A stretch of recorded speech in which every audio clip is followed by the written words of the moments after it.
வணக்கம். அதிர்வு என்ற பெயரிலே இதுவரை காலம் வலம் வந்த இந்த நிகழ்வு, நேரடி நிகழ்ச்சி, தீர்வு என்ற பெயரிலே இன்று முதல் வலம் வர இருக்கிறது. தீர்வு பல காரணங்களுக்காக தீர்வாக மாற்றப்பட்டது. அதிர்வாக இருந்தது, தீர்வாக மாற்றப்பட்டது. ஒன்று, தீர்வு என்று சொல்லும் பொழுது தெளிவான ஒரு பார்வை இருக்கும், மக்கள் மத்தியிலே ஒரு எதிர்பார்ப்பு இருக்கும். எத்தனையோ விடயங்களுக்கு அவர்கள் தீர்வை எதிர்பார்க்கிறார்கள். எனவே அந்த தீர்வு இந்த நிகழ்ச்சி கூடாக ஓரளவு ஒரு அங்குலமேனும் முன்னகர்த்தக்கூடிய தன்மை இருந்தால் அதுவே இந்த நிகழ்ச்சியின் வெற்றியாக அமையும். இன்றைய நிகழ்ச்சியிலே நாங்கள் இந்த விடயங்கள் சமகால விடயங்கள் பற்றி பேசும்பொழுது நாங்கள் இன்று தமிழ் மக்களுடைய அடிப்படை பிரச்சனைகள் பற்றியும் அவர்களுக்கு இருக்கக்கூடிய உண்மையான யதார்த்தமான அல்லது அவர்களுக்கு இருக்கக்கூடிய உண்மையான அடிமட்ட பிரச்சனைகள் என்னவென்றும் அதை பற்றி ஆராய்வதற்கு நாங்கள் இன்று கூடியிருக்கிறோம். இன்றைய தினம் நாங்கள் இருவரை அழைத்திருக்கிறோம். ஒரு புறத்திலே தமிழ் தேசிய கூட்டமைப்பு பாராளுமன்ற உறுப்பினர் சிவசக்தி ஆனந்தன் அவர்கள் எங்களோடு இணைந்திருக்கார். வணக்கம். சிவசக்தி ஆனந்தன். மறுபுறத்திலே அவர் என்னை விழித்து சொன்னது பாராளுமன்ற உறுப்பினராகவே அறிமுகப்படுத்த சொல்லி பாராளுமன்ற உறுப்பினர் சதாசிவம் வியாழேந்திரன் நம்மோடு இணைந்தார். வணக்கம் வியாழேந்திரன் அவர்கள். சிவசக்தி ஆனந்தன் அவர்களே, உங்களுடைய நாங்கள் கேட்பது இதுதான். வெளிப்படையாக நீங்கள் வன்னி மாவட்டத்தை பிரதிநிதித்துவப்படுத்துகிறீர்கள். வன்னி மாவட்டத்திலே இந்த தமிழ் தேசிய கூட்டமைப்பு என்ற பெயரிலே நீங்கள் வலம் வந்தாலும் உங்களுடைய கருத்துக்கள் சற்று வித்தியாசமாக இருக்கின்றன. வன்னி மாவட்டத்தில் இருந்து கொண்டு நீங்கள் இந்த நிகழ்ச்சி கூடாக தமிழ் மக்களுடைய பிரச்சனைகள் பற்றி அல்லது தமிழ் மக்களுக்கு இருக்கக்கூடிய பிரச்சனைகள் பற்றி என்ன சொல்ல விரும்புகிறீர்கள்? முதல்ல நான் தமிழ் தேசிய கூட்டமைப்பில் இல்லை. தமிழ் தேசிய கூட்டமைப்பில் இருந்து நான் வெளியேறி இருக்கிறேன். ஆகவே தமிழ் தேசிய கூட்டமைப்பில் நான் இளமக்கள் புரட்சிகர விடுதலை முன்னணி EPRLF சார்பில் பாராளுமன்ற உறுப்பினராக இருக்கிறேன். நீங்கள் என்ன கேள்வி? இந்த தமிழ் மக்கள் வன்னி மாவட்டத்திலே நீங்கள் வன்னி மாவட்ட பாராளுமன்ற உறுப்பினர், தமிழ் தேசிய கூட்டமைப்பிலிருந்து விலகினாலும் நீங்கள் வன்னி மாவட்ட பாராளுமன்ற உறுப்பினர். அங்கிருக்கின்ற மக்கள் மற்றும் அந்த பகுதி வாழ் மக்கள் சார்பிலே நீங்கள் அவர்களுடைய பிரச்சனைகளை எந்த அளவுக்கு தீர்த்து வைத்திருக்கிறீர்கள் அல்லது அவர்களுடைய பிரச்சனையை பற்றி என்ன சொல்ல விரும்புகிறீர்கள் இதுவரைக்கும்? உண்மையாக இப்போ ரெண்டு விதமான பிரச்சனை இருக்குது எங்களுக்கு. ஒன்று, ஒரு நீண்ட காலமாக தமிழ் மக்களுக்கு இருக்கக்கூடிய பிரச்சனை, ஒரு அரசியல் ரீதியான ஒரு தீர்வு காண வேண்டிய விடயம். அதுக்கப்பால் போருக்கு பிற்பாடு அந்த எங்களுடைய மாவட்டத்தில் இருக்கக்கூடிய இன்று வரைக்கும் தீர்வு காணப்படாமல் இருக்கக்கூடிய பிரச்சனைகள். அதிலே முக்கியமாக இறுதிக்கட்ட போரிலே இராணுவத்தினரிடம் கையளிக்கப்பட்ட பொதுமக்கள் அல்லது போராளிகள், அவர்களுக்கு என்ன நடந்தது என்று தொடர்பாக கிட்டத்தட்ட 1080 நாட்கள் கடந்து வீதியோரத்திலே அந்த தாய்மார்கள் நாங்கள் கையளித்தவர்கள் உயிரோடு இருக்கிறார்களா இல்லையா என்பது சம்பந்தமாக தொடர்ச்சியாக அந்த போராட்டத்தை நடாத்தி கொண்டிருக்கிறார்கள். அடுத்ததாக சிறையில் இருக்கக்கூடிய அரசியல் கைதிகள், இன்றைக்கு அவர்கள் 10 தொடக்கம் கிட்டத்தட்ட 26-27 வருட காலமாக சிறையில் இருக்கிறார்கள். சிறையில் இருந்தே பல பேர் மரணித்து விட்டார்கள். இன்னும் சிறையில் இருக்கிறவர்கள் தங்களுக்கு எப்போது விடுதலை கிடைக்கும் என்றது ஒரு விடயம். இதுக்கு அப்பால் இராணுவம் வடக்கில் கிழக்கில் பொதுமக்கள் இந்த காணிகளை கையகப்படுத்தி இருக்குது. அந்த காணிகளை விட்டால் தான் தாங்கள் சொந்த இடங்களுக்கு மீள குடியேறலாம் என்றது. இது போருக்கு பிற்பாடு இன்று வரைக்கும் தீர்வு காணப்படாத பிரச்சனைகளாக ஒரு எரிஞ்சு கொண்டிருக்கிற ஒரு பிரச்சனையாக இருக்கிறது. இதுக்கு அப்பால் போருக்கு பிற்பாடு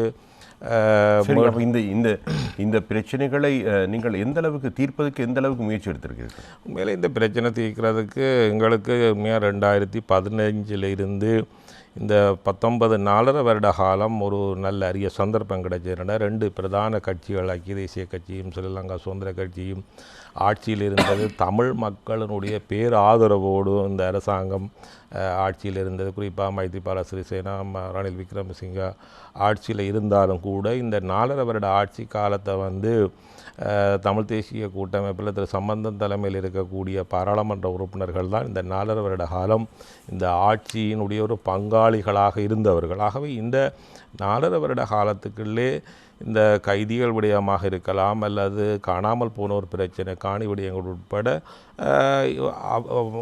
அந்த யுத்தத்தால் அளிக்கப்பட்ட பிரதேசங்களின் அபிவிருத்தி, இன்றைக்கும் வீட்டு திட்டங்கள், வாழ்வாதாரங்கள், கிராமப்புறத்தின் உட்கட்டமைப்பு. சரி, அப்போ அது நடந்ததா?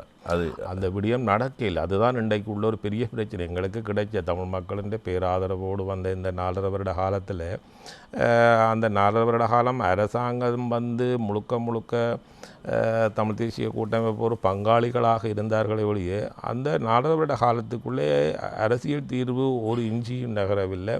அது மாதிரி இந்த பாதிக்கப்பட்டிருக்கிற மக்களுக்கான அபிவிருத்தி விடயங்கள் எதுவுமே நடக்க இல்லை. குறிப்பாக இந்த அரசாங்கம் பல தடவை இந்த அரசாங்கத்துக்கான பெரிய நெருக்கடிகள் வந்தது. பாராளுமன்றத்தில் வரவு செலவு திட்டம் ஆதரவு வழங்கினார்கள், நம்பிக்கையில்லா தீர்மானங்களுக்கு ஆதரவு வழங்கினார்கள், ஐநா மனித உரிமை பேரவையில் கால நீடிப்பை பெற்றுக் கொடுத்தார்கள். ஆகவே இந்த அந்த அரசாங்கத்தை கட்டி காப்பதற்கு தம்மாளி என்று உயர்ந்தபட்ச உதவியை வழங்கினார்களே ஒழிய தமிழ் மக்களுக்கு பிரச்சனை தீர்க்க முன்வரவில்லை. அப்படியானால் அவர்களுக்கு அந்த இணக்கம் அரசாங்கத்தோடு இருந்ததை ஒழிய தமிழ் மக்களோடு இருக்கவில்லை என்பதை தான் நீங்கள் சுருக்கமாக சொல்ல வரீங்க. சரி, இணக்க அரசியலுக்கு செல்வோமா இல்லையா? இணக்க அரசியலுக்கு சென்றால் என்ன செய்யலாம், என்ன நன்மை கிடைக்கும்? அதனை இணக்க அரசியல் என்று சொல்வதா, அல்லது ராஜதந்திர அரசியல் என்று சொல்வதா, அல்லது சந்தர்ப்பவாத அரசியல் என்று சொல்வதா என்பது பற்றி விளக்கம் தருகிறார் என் அருகில் இருக்கின்ற நண்பர். அவருடைய கருத்தை பார்க்கலாம். முதலில் சரணாகதி அரசியல், எதிர்ப்பு அரசியல், இந்த ரெண்டுமே உதவாது தற்போதைய சூழல். இப்ப தேவையான 3வது அரசியல் சந்தர்ப்பவாத அரசியல். அதுதான் ராஜதந்திர அரசியல், டிப்ளமேட்டிக் பாலிடிக்ஸ். இவரை பிடித்தால் இந்த காரியத்தை முடிக்கலாம், அவரை பிடித்தால் இந்த காரியத்தை முடிக்கலாம். மொத்தமாக 45 நாளுக்குள் இந்த அரசாங்கத்தை கொண்டு எமது மாவட்டத்திற்கு 6,900 மில்லியன் 690 கோடி நிதியை கொண்டு வந்திருக்கிறோம். 4 வருஷம் செய்ய முடியாதை 45 நாளில் செய்திருக்கின்றோம். நாங்கள் இனிமேல் அரசியல் இருந்து கூட ஓய்வு பெறலாம். உரிமை சார்ந்த அரசியலை நாங்கள் கைவிடக்கூடாது. அதுக்கு சமாந்தரமாக அபிவிருத்தி சார்ந்த அரசியலை முன்னெடுப்பதற்காகத்தான் நாங்கள் ஒரு மாற்று அரசியல் பயணத்திலே பயணித்துக் கொண்டிருக்கின்றோம். சரி, நீங்கள் அப்படி சொன்னதுக்கு என்ன காரணம்? இப்போ அதுக்கான விடைய கௌரவ பாராளுமன்ற உறுப்பினர் சிவசக்தி ஆனந்த உரையிலையும் சொன்னவர் என்னென்றால் 4.5 வருஷ காலம் யுஎன்பி அரசாங்கத்தை பாதுகாக்கிறதுல அத்திவாரமாக இருந்து செயற்பட்டவர்கள் தமிழ் தேசிய கூட்டமைப்பு. அதில் நானும் 7 தடவை திரு சம்பந்தன் ஐயா அவர்களுடைய கருத்துக்கு ஏற்ப அரசாங்கத்துக்கு எதிரான நம்பிக்கையில்லா தீர்மானத்துக்கு வாக்களித்திருக்கிறோம், பிரதமருக்கு எதிரான நம்பிக்கையில்லா தீர்மானத்துக்கு வாக்களித்திருக்கிறோம், ஒவ்வொரு வரவு செலவு திட்டத்துக்கு வாக்களித்திருக்கின்றோம். அளித்தும் எங்களித்தான் அரசாங்கம் தங்கியிருந்தும் எங்களுடைய மக்களுடைய பிரச்சனை தொடர்பாக ஏற்கனவே சிவசக்தி ஆனந்தன் குறிப்பிட்டது போல காணாமலாக்கப்பட்ட விஷயமா அல்லது எங்களுடைய அரசியல் கைதிகள் விடுதலை போன்ற உடனடி தீர்வுகளுக்கான விடயங்களை கூட நாங்கள் ஓரளவுக்கனும் எட்ட முடியவில்லை. இந்த அரசாங்கத்தை வைத்து செய்திருக்கலாம். ஆனால் இந்த பாராளுமன்ற குழு கூட்டத்தில் இந்த விஷயங்கள் பல தடவை பேசப்பட்டும் அவற்றுக்கான ஒரு டிமாண்ட் பாலிட்டிக்ஸ், அதாவது ஒரு என்ன சொல்கிறது, இதை செய்தால் தான் நாங்கள் இதை செய்வோம் என்று சொல்லி பேரம் பேசக்கூடிய ஒரு தன்மையை எங்களோட தலைமையில் கொண்டிருக்கல. உண்மையாக நடந்தது. அடுத்த கட்டம் அதே நேரம் நாங்கள் அதுக்கு ஈக்குவலாக சமாந்திரமாக அபிவிருத்தி சார்ந்த விடயங்களையும் கேட்டு பெற்றுக்கலாம். இப்போ எங்களுக்கு கிழக்கு மாநிலத்தை எடுத்துக்கொண்டால் உண்மையிலே யுத்தத்தினால் பாதிக்கப்பட்டிருக்கின்ற தொழிற்சாலைகள் தொடர்பாக நாங்கள் எவ்வளவு பார்லமெண்டத்தில் பேசியிருக்கின்றோம். உதாரணமாக பேப்பர் ஃபேக்ட்ரி, 4000 பேர் வேலை செய்த பேப்பர் ஃபேக்ட்ரி, அதை திறந்து தாருங்கள் என்று சொல்லி நாங்கள் பல தடவை ஒவ்வொரு வாக்கெடுப்புக்கு முன்னும் சொல்லுவோம். ரணில் விக்ரமசிங்க உட்பட அங்கு அரசாங்கத்தில் இருக்கின்ற அமைச்சர்கள் சொல்வார்கள், நீங்கள் வாக்களியுங்கள், நாங்கள் நிச்சயமாக செஞ்சிருவோம். இப்படி சொல்லி அந்த சின்ன பிள்ளைகளுக்கு முட்டாசி கொடுத்து ஏமாத்துகிற மாதிரி எங்களுடைய தலைமைகளை அரசாங்கம் மிக கச்சிதமாக ஏமாற்றி வந்திருக்கிறது. நான் சொல்கிறது உண்மையிலே அரசாங்கம் தமிழ் தலைமைகளை ஏமாற்றவில்லை. குறிப்பாக சம்பந்தனையா போன்றவரை அரசாங்கம் ஏமாற்றவில்லை, கடந்த அரசாங்கம் ஏமாற்றவில்லை.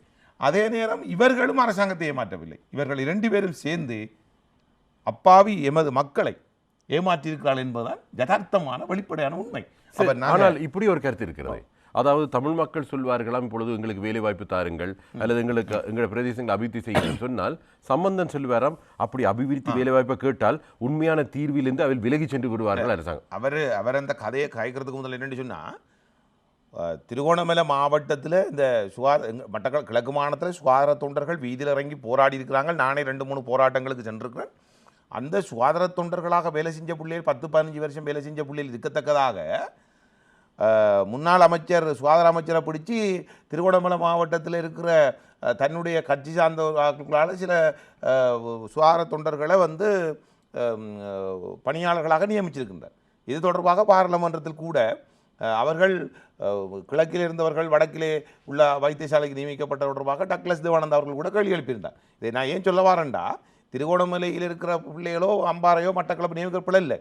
ஆனால் தன்னுடைய தான் சார்ந்த இதெல்லாம் எடுத்துக்கொள்ளலாம். வேலை கேட்டால் தீர்வு குழம்பிடும், மக்களுக்குரிய அபிவிருத்தி சார்ந்த விஷயத்துக்கு தீர்வு குழம்பிடும். ஆனால் கொழும்பில் 1.5 ஏக்கர் நிலத்தோடு கூடிய பங்களா கேட்டால் தீர்வு குழம்பாது, 2 ஃப்ராடோ வாகனம் கேட்டால் குழம்பாது, அதுக்குரிய காவலர்கள் உட்பட 600 லிட்டர் பெட்ரோல் கேட்டால் குழம்பாத தீர்வு சாதாரண அப்பாவி மக்கள் கேட்டால் அவர் சொல்கிறார். வேலை கேட்டால் நான் நினச்சா இத்தனை வேலையை பெற்றுக்கொள்ளலாம்.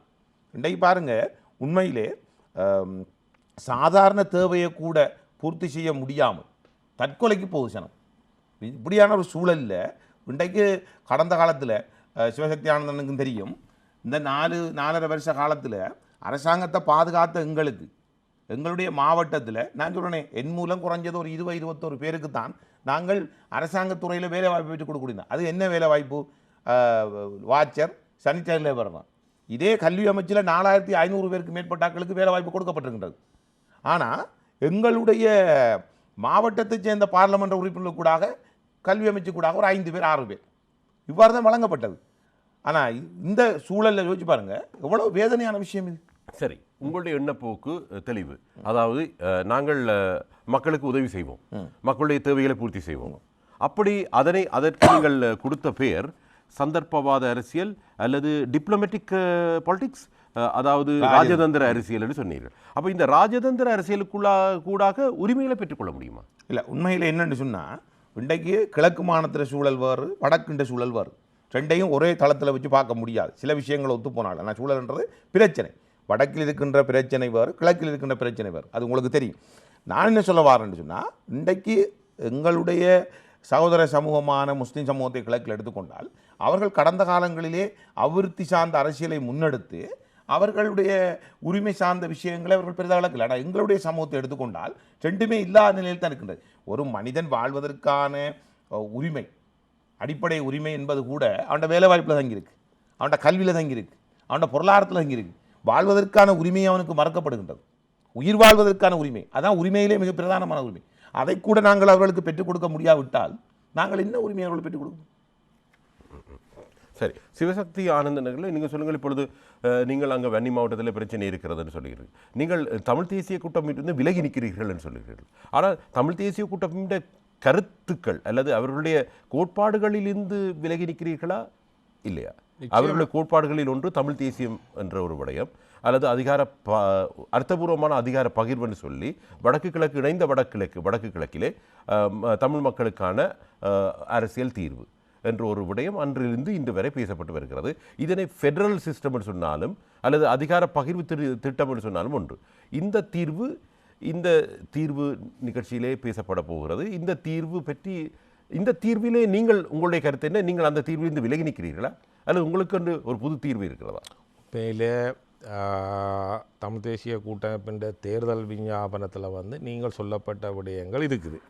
ஆனால் தேர்தல் விஞ்ஞாபனத்தில் தேர்தல் காலத்தில் போய் மக்கள் மத்தியில் போய் இந்த விடயங்களை சொல்கிறோம். அதாவது நீங்கள் எங்களுக்கு ஆதரவு அளித்தால் இந்த போர்க்குற்றம், மனித உரிமை மீறல், பொறுப்பு கூறல்களுக்கு நாங்கள் சர்வதேச ரீதியாக ஐநா மனித உரிமை பேரவை ஊடாக இலங்கை அரசாங்கத்துக்கு ஒரு அழுத்தத்தை கொடுத்து நாங்கள் ஒரு தீர்வை காணுவோம், வடகிழக்கு இணைக்க வேணும், ஒரு சமஷ்டி ஆட்சி வேணும், அரசியல் கைதிகளின் விடுதலை, காணி விடுதலை, காணா போனர் வச்சுன்னா பல்வேறுபட்ட விடயங்களை தேர்தல் காலத்தில் முன் வச்சு விட்டு தேர்தல் முடிந்ததுக்கு பிற்பாடு அந்த தேர்தல் விஞ்ஞாபனத்துக்கும் இவர்களுடைய செயல்பாட்டுக்கும் ஒரு துளியளவும் சம்பந்தம் இல்லை. குறிப்பாக 4.5 வருடம் நல்லாட்சி காலத்தில் ஒரு புதிய அரசியல் அமைப்பு ஒன்று கொண்டு வரப்பட்டது. அந்த புதிய அரசியல் அமைப்பானது தமிழ் தேசிய கூட்டமைப்பின் தேர்தல் விஞ்ஞாபனத்தில் சொல்லப்பட்டதுக்கு முற்று முழுதாக மாறான ஒரு விடயம். அதில் பௌத்த மதத்துக்கு முன்னுரிமை வழங்கப்படுது.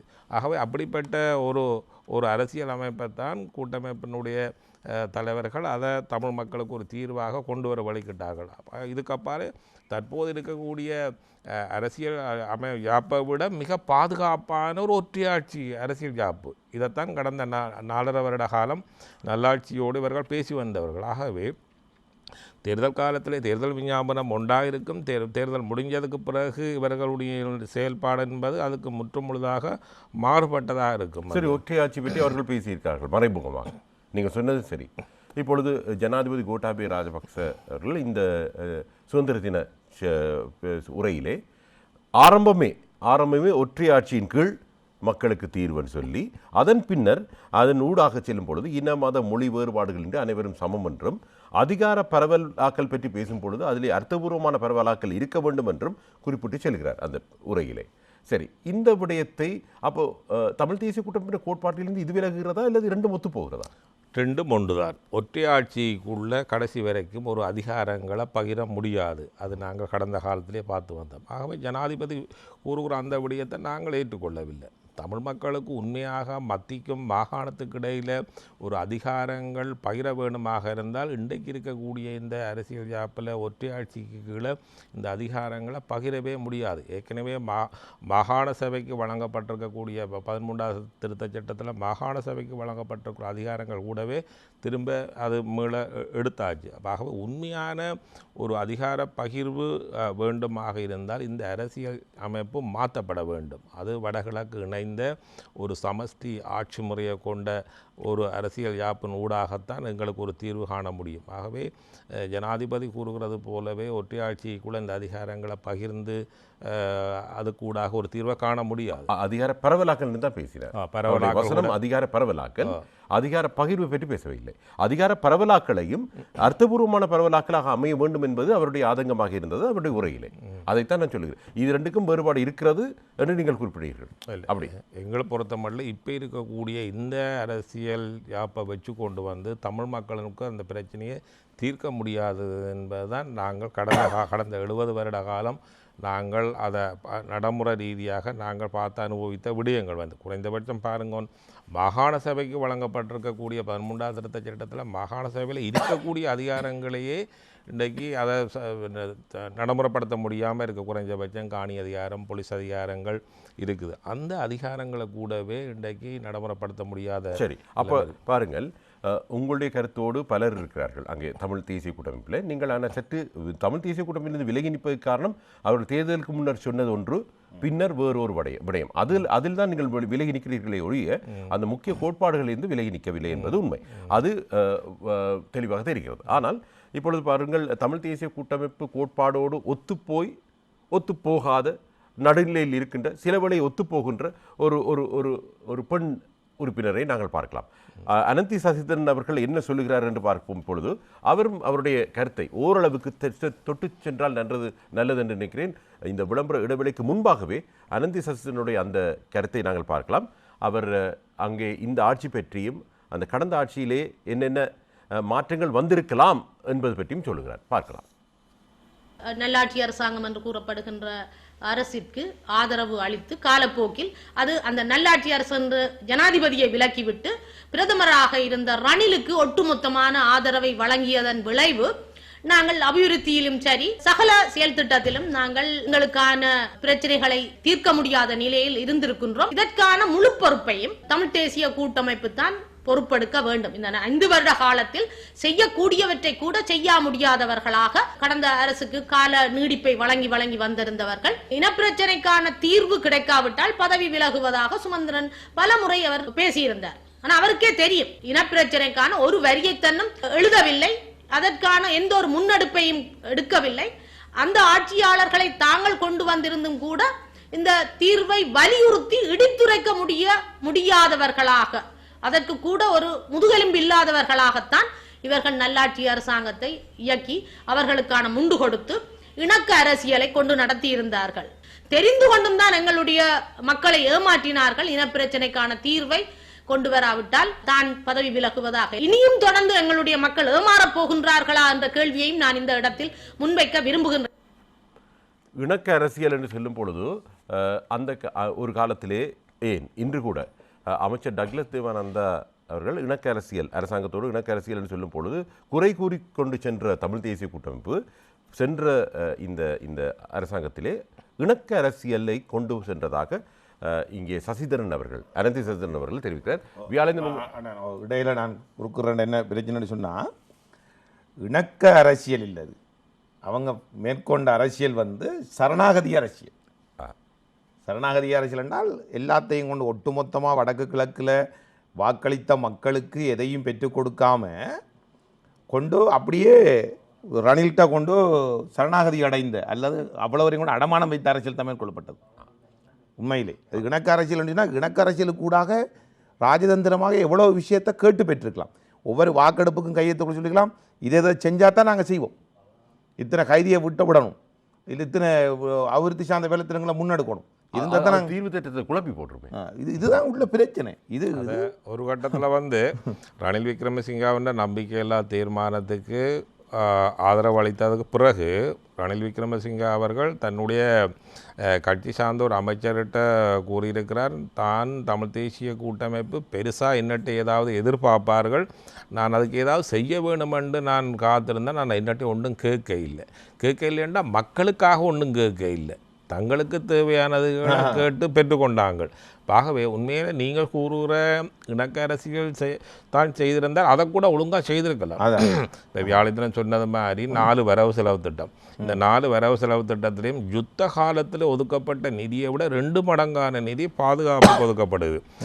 அப்போ அந்த வரவு செலவு திட்டத்தில் இவர்கள் அத்தனை பேரும் அதுக்கு ஆதரவு அளிக்கிறார்கள். ஆகவே அந்த இடத்துல பேரம் பேசியிருக்கலாம், சரி நாங்கள் உங்களுக்கு இந்த வரவு செலவு திட்டத்தை ஆதரவளிக்கிறோம், ஆனால் இந்த பாதுகாப்பு தரப்பால் வடகிழக்கில் அளிக்கப்பட்ட தமிழ் தேசியத்துக்கு முரணானதுன்னு சொல்கிறார்.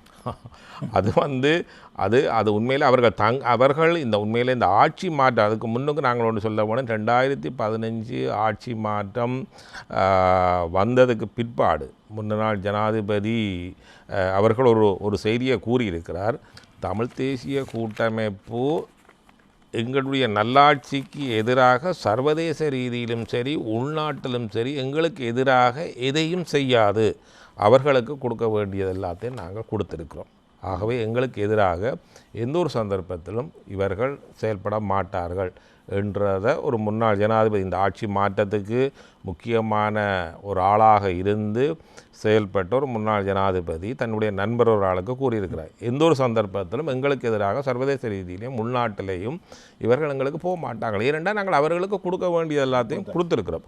உண்மையிலே இந்த ஜனாதிபதி தேர்தல்கள் 3 ஜனாதிபதி தேர்தல் நடந்திருக்கு, 2010, 15, 19. இந்த 3 தேர்தல்களிலும் வந்து பல மில்லியன் ரூபா காசு இவர்களுக்கு பகிரப்படுது இந்த ஆட்சி மாற்றத்துக்கு. உண்மையிலே இந்த தேர்தல் காலத்தில் தான் நாங்கள் எங்களுடைய மக்கள் நலன் சார்ந்து சில பேரங்களை பேச வேண்டும்.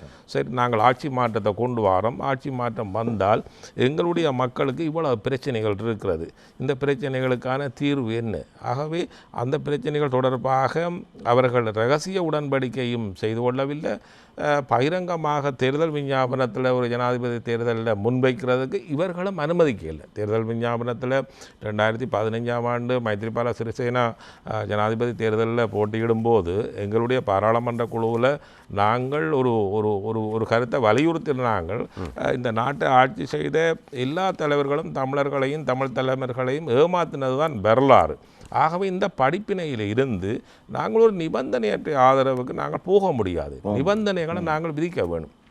ஆகவே நிபந்தனைகளை விதிக்கும் போது அங்கே சொல்லப்பட்ட விஷயம், தேர்தல் விஞ்ஞாபனத்தில் நாங்கள் அதை முன்வைச்சா சிங்கள மக்கள் அவர்களை தோற்கடித்து விடுவார்கள். நிபந்தனையற்ற ஆதரவு என்று சொல்லும் பொழுது அதற்கு ஒரு சித்தாந்தம் பேசப்பட்டது, சித்தார்த்தன் பேசவில்லை, சித்தாந்தம் பேசப்பட்டது.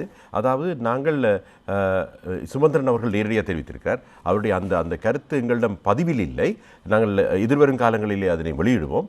அவர் சொல்லியிருக்கார், அது அவ்வப்போது சொல்லியிருக்கார், அதாவது நாங்கள் தமிழ் தேசிய கூட்டமைப்பு என்ற வகையிலே நாங்கள் இன்னொரு மாற்றுக் கட்சிக்கு இந்த சமகால அரசாங்கம் அந்த அரசாங்கம் பிழைகள் விடும் பொழுது அதனை சுட்டிக்காட்டி போட்டு நாங்கள் மாற்றுக் கட்சிக்கு வாக்களிக்கலாம்.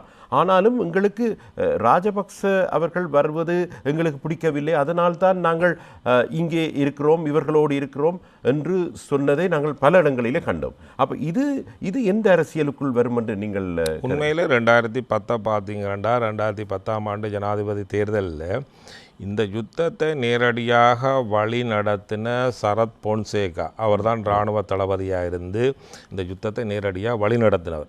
ஆகவே அன்றைக்கு திரு சம்பந்தன் போன்றவர் சேர்ந்து எடுத்த முடிவு என்னென்றால் ராஜபக்ச வரக்கூடாது என்பதற்காக இந்த யுத்தத்தை வழிநடத்திய சரத் பொன்சேகாவுக்கு ஆதரவை அளிக்க சொல்லி தமிழ் மக்கள் ஆதரவு அளித்தார்கள். அதே மாதிரி 2015லேயும் அதே முடிவெடுத்து சரி அன்றைக்கு மஹிந்த ராஜபக்ச வர முடியாமல் போய் மைத்ரிபால ரணில் ஆட்சி 4.5 வருட காலம் என்ன நடந்ததுன்றது எல்லாருக்கும் தெரியும். 2019லேயும் கோட்டாபாய ராஜபக்ச பெறக்கூடாது என்பதற்காகத்தான் இன்றைக்கு எதிர்த்தரப்பில் இருக்கக்கூடிய சஜித் பிரேமதாசாவை ஆதரித்தார்கள். ஆனால் இன்றைக்கு நிலைமை மாறி இருக்கு. யார் வரக்கூடாதுன்னு நினைச்சு இவர்கள் நடந்தார்களோ அது அவர்களை வர வைக்கிறதுக்கான வேலையை தான் இவர்கள் செய்திருக்கிறார்கள். ஏனென்றால் இன்றைக்கு இறுதியாக சஜித் பிரேமதாசாவுக்கு ஆதரவு வழங்கும்படி இவர்கள் யாழ்ப்பாணத்தில் வடக்கில் இவர்கள் செய்த பிரச்சாரம் தான் கடைசியாக சஜித் பிரேமதாசாவை வர முடியாத அளவுக்கு தெற்கில் சிங்கள மக்கள் 69 லட்சம் பேர் இன்றைக்கு கோட்டாபாய ராஜபக்சவுக்கு ஆதரவு அளிக்கிறதுக்கு இவர்கள் செய்த. ஆகவே இவர்கள் முன்னுக்கு பின் இவர்களுக்கு ஒரு ராஜதந்திரம் என்றது ஒரு துளியளவும் இல்லை. இன்றைக்கு 70 வருட காலமாக தமிழரசு கட்சி இந்த நாட்டை தமிழ் மக்களை எங்கே கொண்டு விட்டுருக்கண்டா முள்ளிவாய்க்காலில் போராளிகளையும் பொதுமக்களையும் படுகொலை செய்கிற அளவுக்கு தான் கொண்டு விட்டுருக்க தவிர இவர்களுடைய ராஜதந்திரம் என்பது சிங்கள அரசியல் தலைவர்களிடம் தங்களுடைய சுயலாப அரசியல்களை செய்கிறதுக்காக ஏமாந்து போன ஒரு அரசியல் தான் இவர்கள் செய்தவர். இவர்களை பொறுத்தமட்டில் இவர்களுக்கு தேர்தல் அரசியலை தவிர இவர்களால் எதையும் செய்ய முடியாது. ஜனநாயக ரீதியாக இவர்களால் போராட முடியாது. ஒரு ராஜதந்திர ரீதியாக போய் ராஜதந்திரிகளோடு பேச முடியாது. குறைஞ்சபட்சம் அரசாங்கத்தோட கூட ஒரு பேரம் பேசி பெற்றுக் கொடுக்க வேண்டிய இவ்வளவு காரியங்கள் இருந்து எல்லாத்தையும் விடுவோம். 4 வரவு செலவு திட்டத்தில் இன்றைக்கு ஆதரவு அவர்களுக்கு செய்ய ஏனும் சொல்கிறார்கள், ஆனால் செய்யவில்லை என்பதுதான். அவர்கள் தங்களுக்குரியதை பெற்றுக்கொள்கிற மக்களுக்குரியதை செய்கிறதுக்காக அவர்களுக்கு தயாரில்லை. அப்பொழுது அப்படியானால் அவர்கள் அந்த வாக்குறுதிகள் என்று பரிமாறிக்கொள்வது தங்களுடைய சொந்த வாக்குறுதிகளாக இன்றைக்கு மக்களுக்கு கொடுத்த எந்த ஒரு வாக்குறுதி நிறைவேற்றப்படவில்லை. எல்லா பிரச்சனைகளும் அப்படியே தான் இருக்குது.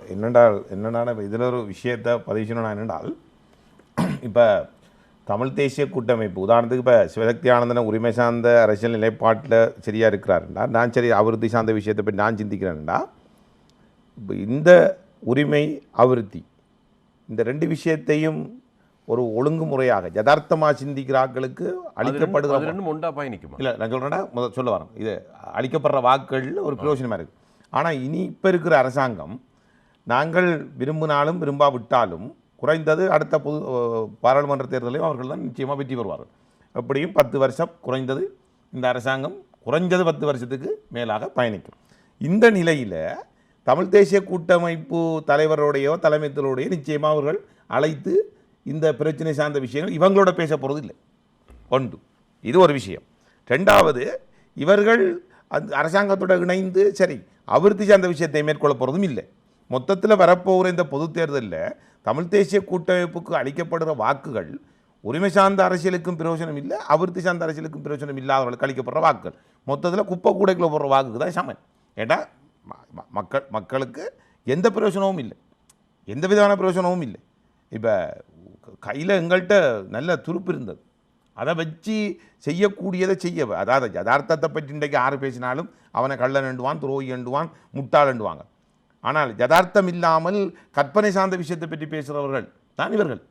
வாழ்க்கைக்கு நடைமுறைக்கு சாத்தியம். ஆனால் இவர்கள் நம்புகிற ஒரு வாக்கள் இருக்க ஒரு பிரிவு பாருங்கள். அவர்கள் விழிப்படைய வேண்டும். அவர்கள் விழிப்படையாதவரை சொல்கிறார்கள் ஏமாற்றுகள் இருக்கும் வரை ஏமாறுகிறவர்கள் இருந்து கொண்டிருப்பார்கள். ஆகவே இந்த ஏமாறுகின்றவர்கள் அப்பாவி மக்கள் இவர்கள் விழிப்படைய வேண்டும். அப்பொழுதுதான் இவர்களுக்கு சரியான பாடத்தை புகட்ட முடியும். ஏனென்றால் எங்களுடைய கிழக்கு மாநிலத்திலே எங்களுடைய தமிழ் மக்களுடைய இனவிதாசாரத்தை எடுத்து பார்த்தாலே 59.8% இருந்த எங்களுடைய மக்கள் இன்று 39-20% குறைஞ்சிருக்கு. நாளுக்கு நாள் இன ரீதியாக நில ரீதியாக வள ரீதியாக இந்த மாகாணம் இன்று எங்களுடைய மக்களுடைய இருப்பு என்பதை கேள்விக்குள்ளாக காரணம் என்றால் எங்கட இந்த 71 வருஷ தூர நோக்கற்ற அரசியல், சுயலாப அரசியல், ராஜதந்திரம் அற்ற அரசியல், யதார்த்தமற்ற அரசியல், இப்படியான ஒரு போக்கணக்கட்ட அரசியலால் தான் இன்னும் ஒரு 10-15 வருஷம் போனால் இப்படி ஒரு நிகழ்வில் ஒரு 10 வருஷத்துக்கு பிறகு அல்லது 15 வருஷத்துக்கு பிறகு அந்த மாவட்டத்திலேருந்து ஒரு எம்பி வந்து சொல்லப்போனால் ஏற்கனவே இருந்த வியாழேந்திரன் போன்றவர்கள் தலைவர்கள் வந்து ஒழுங்காக சிந்தித்து செயற்பட்டிருந்தால் கிழக்கு மாநிலத்தில் 39% 2012 கணக்கெடுப்பின் போது இருந்த எமது மக்கள் 10 வருஷத்துக்கு பிறகு 15 வருஷம் 15% வந்திருக்குன்னு அவன் சொல்லுவான். எங்களில் குற்றம் சாட்டுவான். இன்றைக்கு நாங்கள் எங்களுக்கு முன்னுக்கு இருக்க தலைவரில் குற்றம் சாட்டுற மாதிரி அடுத்த தலைமுறை எங்களுக்கு தான் சொல்ல போகுது. ஆகவே நாங்கள் சரியாக சிந்தித்து ஒரு மாற்று அரசியல் பயணத்துக்குள்ளே போகிறது தான் உண்மையிலே எமது மக்கள் இருப்பை பாதுகாக்கிறத வழி. இதை மற்றவர்கள் உணர்ந்து கொள்ளணும். நாங்கள் தொடர்ந்து பேசலாம். ஒரு விளம்பர இடைவெளி எடுத்துக்கொள்வோம். அதன் பின்னர் இந்த தீர்வு தொடர்பான கலந்துரையாடல் தொடரும்.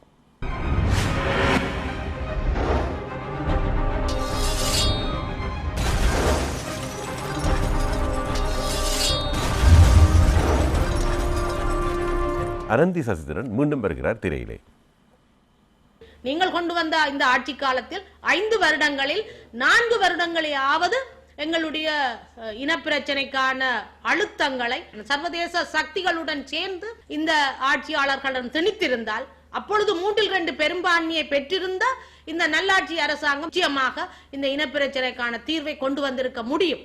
எனவே தொடர்ந்தும் இவர்கள் மக்களை ஏமாற்றுகின்றவர்களாக இன்று இருக்கின்ற ஆட்சியாளர்களால் நாங்கள் இனப்பிரச்சனைக்கான தீர்வை பேச முடியாதவர்களாக இருக்கின்ற சூழலை கூட கொண்டு வந்தவர்கள் இந்த தமிழ் தேசிய கூட்டமைப்பினராகத்தான் இருக்கின்றார்கள். எனவே மக்கள் தான் இனி சிந்திக்க வேண்டும் யார் என்னத்தை செய்தார்கள் என்பதாக இருக்கும்.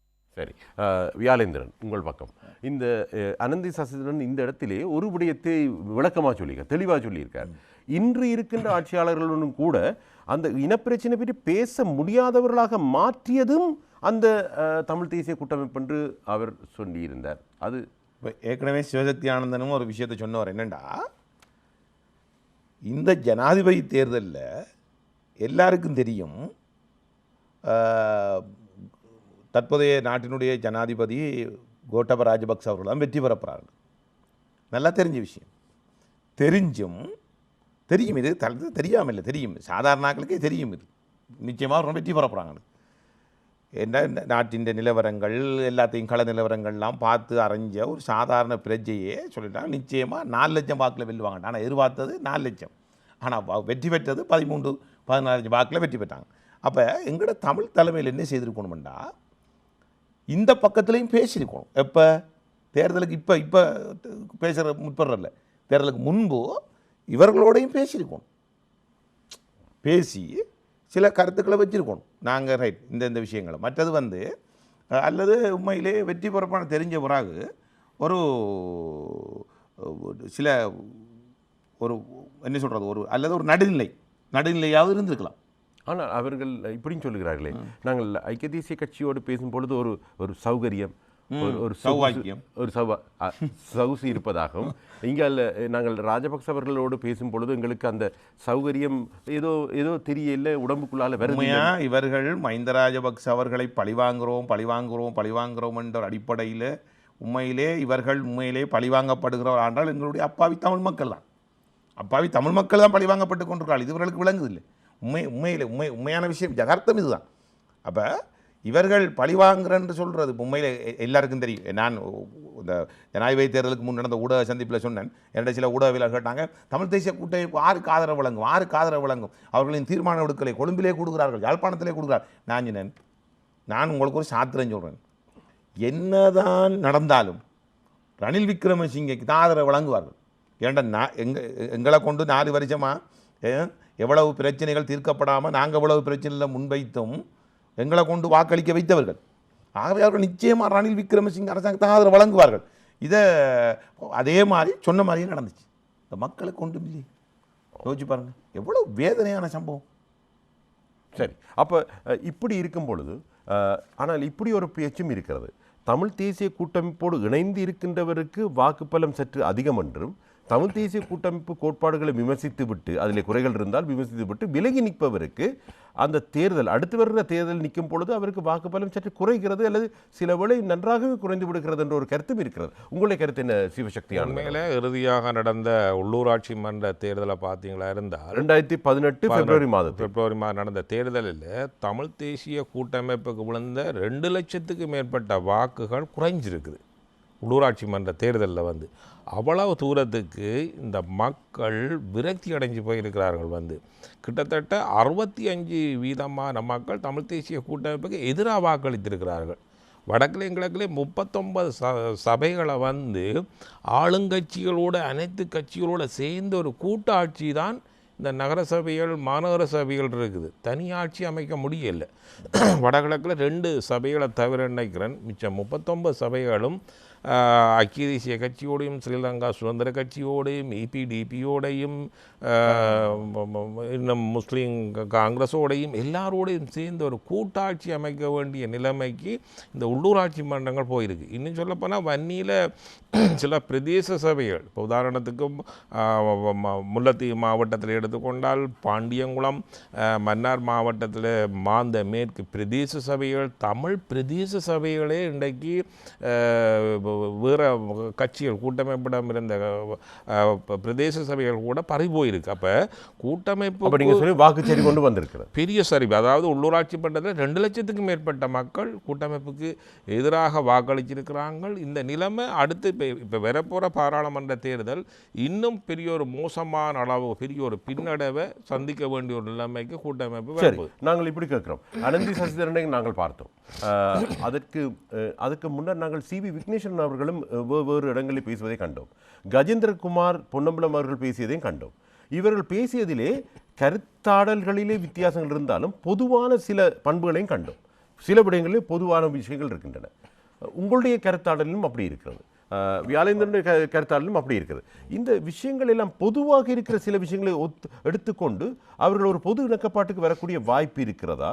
தமிழ் தேசிய கூட்டமைப்புக்கு சவால் விடுக்கக்கூடிய ஒரு மாற்று சக்தி உருவாகக்கூடிய வாய்ப்பு இருக்கிறதா? நிச்சயமாக நாங்கள் எதிர்வருகின்ற ஞாயிற்றுக்கிழமை யாழ்ப்பாணத்தில் EPRL, தமிழ் மக்கள் கூட்டணி, தமிழ் தேசிய கட்சி, தமிழர் சுயாட்சி கழகம், அதாவது இந்த 4 கட்சிகளும் சேர்ந்து நாங்கள் ஒரு புரிந்துணர்வு உடன்படிக்கையோடு நாங்கள் கச்சாத்துறோம். அதாவது ஒரு கூட்டமைப்பு என்றால் அது எப்படி செயல்பட வேண்டும், அதனுடைய சின்னம், அதனுடைய பொதுவான கட்சியின் பெயர், அதுக்கான புரிந்துணர்வு ஒப்பந்தம், அதுக்கான யாப்பு எல்லாவற்றையும், அதாவது நாங்கள் தமிழ் தேசிய கூட்டமைப்புக்கு நீண்ட காலம் வலியுறுத்தினது தமிழ் தேசிய கூட்டமைப்பு பதிவு செய்யப்பட்ட ஒரு கட்சி வேணும், அதுக்கான ஒரு பொதுவான சின்னம் வேணும், அதுக்கான புரிந்துணர்வு ஒப்பந்தங்கள், யாப்புகள், வெளிப்படைத்தன்மைகள், பல்வேறுபட்ட கட்டமைப்புகள் இருக்க வேண்டும் என்று நீண்ட காலம் நாங்கள் இந்த கூட்டமைப்பை திருத்தி ஒரு சரியான பாதையில் செல்றதுக்கு முயற்சி செய்த முடியவில்லை. அந்த தவறு எங்களுடைய கூட்டமைப்புக்கு வரக்கூடாது என்பதற்காக நாங்கள் அந்த தவறுகள் எல்லாத்தையும் திருத்தி கொண்டு ஞாயிற்றுக்கிழமை காலையில் 10 மணிக்கு யாழ்ப்பாணத்தில் நான் மேற்கூறப்பட்ட அனைத்து கட்சிகளும் சேர்ந்து ஒரு புரிந்துணர்வு உடன்படிக்கை ஒன்றை நாங்கள் செய்கிறோம். அதுதான் தமிழ் மக்களுக்கும் இன்றைக்கு இருக்கக்கூடிய பெரிய அரசியல் வெற்றிடத்தை, அதாவது வியாழேந்திரன் ஒரு இடத்துல கூறினார், இன்றைக்கு இந்த அரசாங்கத்தோடு அரசியல் தீர்வை பற்றியும் பேச முடியாது, அபிவிருத்தி சம்பந்தமாக பேச முடியாது. இப்படிப்பட்ட நிலையில் தான் இன்றைக்கு கூட்டமைப்பு ஒரு கையறு நிலையில் இருக்குது. எங்களை பொறுத்த மட்டும் இந்த தமிழ் மக்களுக்கு இடையில் ஏற்பட்டிருக்கிற இந்த அரசியல் வெற்றிடத்தை நிரப்புவதற்கான வேலையை நாங்கள் செய்ய போகிறோம். நாங்கள் தமிழ் மக்களின் அரசியல் தீர்வு சம்பந்தமாகவும் தமிழ் மக்களுக்கு இருக்கக்கூடிய அபிவிருத்தி சம்பந்தமாகவும் இன்றைக்கு இருக்கக்கூடிய இந்த அரசாங்கத்தோடைய நாங்கள் பேசுவோம், சர்வதேச சமூகத்தோடைய நாங்கள் பேசுவோம். தமிழ் மக்களுக்கு இருக்கக்கூடிய இந்த பாரிய அரசியல் வெற்றிடத்தை நிச்சயமாக இந்த எதிர்வருகின்ற பாராளுமன்ற தேர்தலில் அந்த வெற்றிடம் எங்களுடைய மாற்று அரசியல் தலைமை அதை நிரப்பும். உங்களுடைய நிலைப்பாடு? எங்களுடைய நிலைப்பாடு கிழக்கு வாழ் தமிழ் தேசிய கூட்டமைப்பு என்பது உண்மையிலே ஒரு பதிவு செய்ய, அதாவது பிறந்து பதிவு வைக்காத ஒரு ஆளுடைய நிலைப்பாடு. பிறந்தும் பதிவில்லை, அவருக்கு பதிவில்லைன்னா அவருக்கு எவ்வளோ பிரச்சனை இருக்கு முடிஞ்சு வச்சு பாருங்க. அதே மாதிரி தான் தமிழ் தேசிய கூட்டமைப்பு. ஏன்றால் ஒவ்வொரு அநேகமாக பார்லமெண்ட் குழு கூட்டங்களில் சிவசக்தி ஆனந்தன் இந்த தமிழ் தேசிய கூட்டமைப்பு பதிவு செய்யப்பட வேண்டும் என்று பேசினதை நான் நிறைய கூட்டங்களில் பார்த்துருக்கேன். ஏன்னா அவர் சொல்வார் பதிவு செய்யப்படணும், அதுக்கு ஒரு பொது சின்னத்தை கொண்டு வரணும், அதுக்கென்ற ஒரு பொது இணக்கப்பாடை கொண்டு வந்து பதிவு செய்யணும்.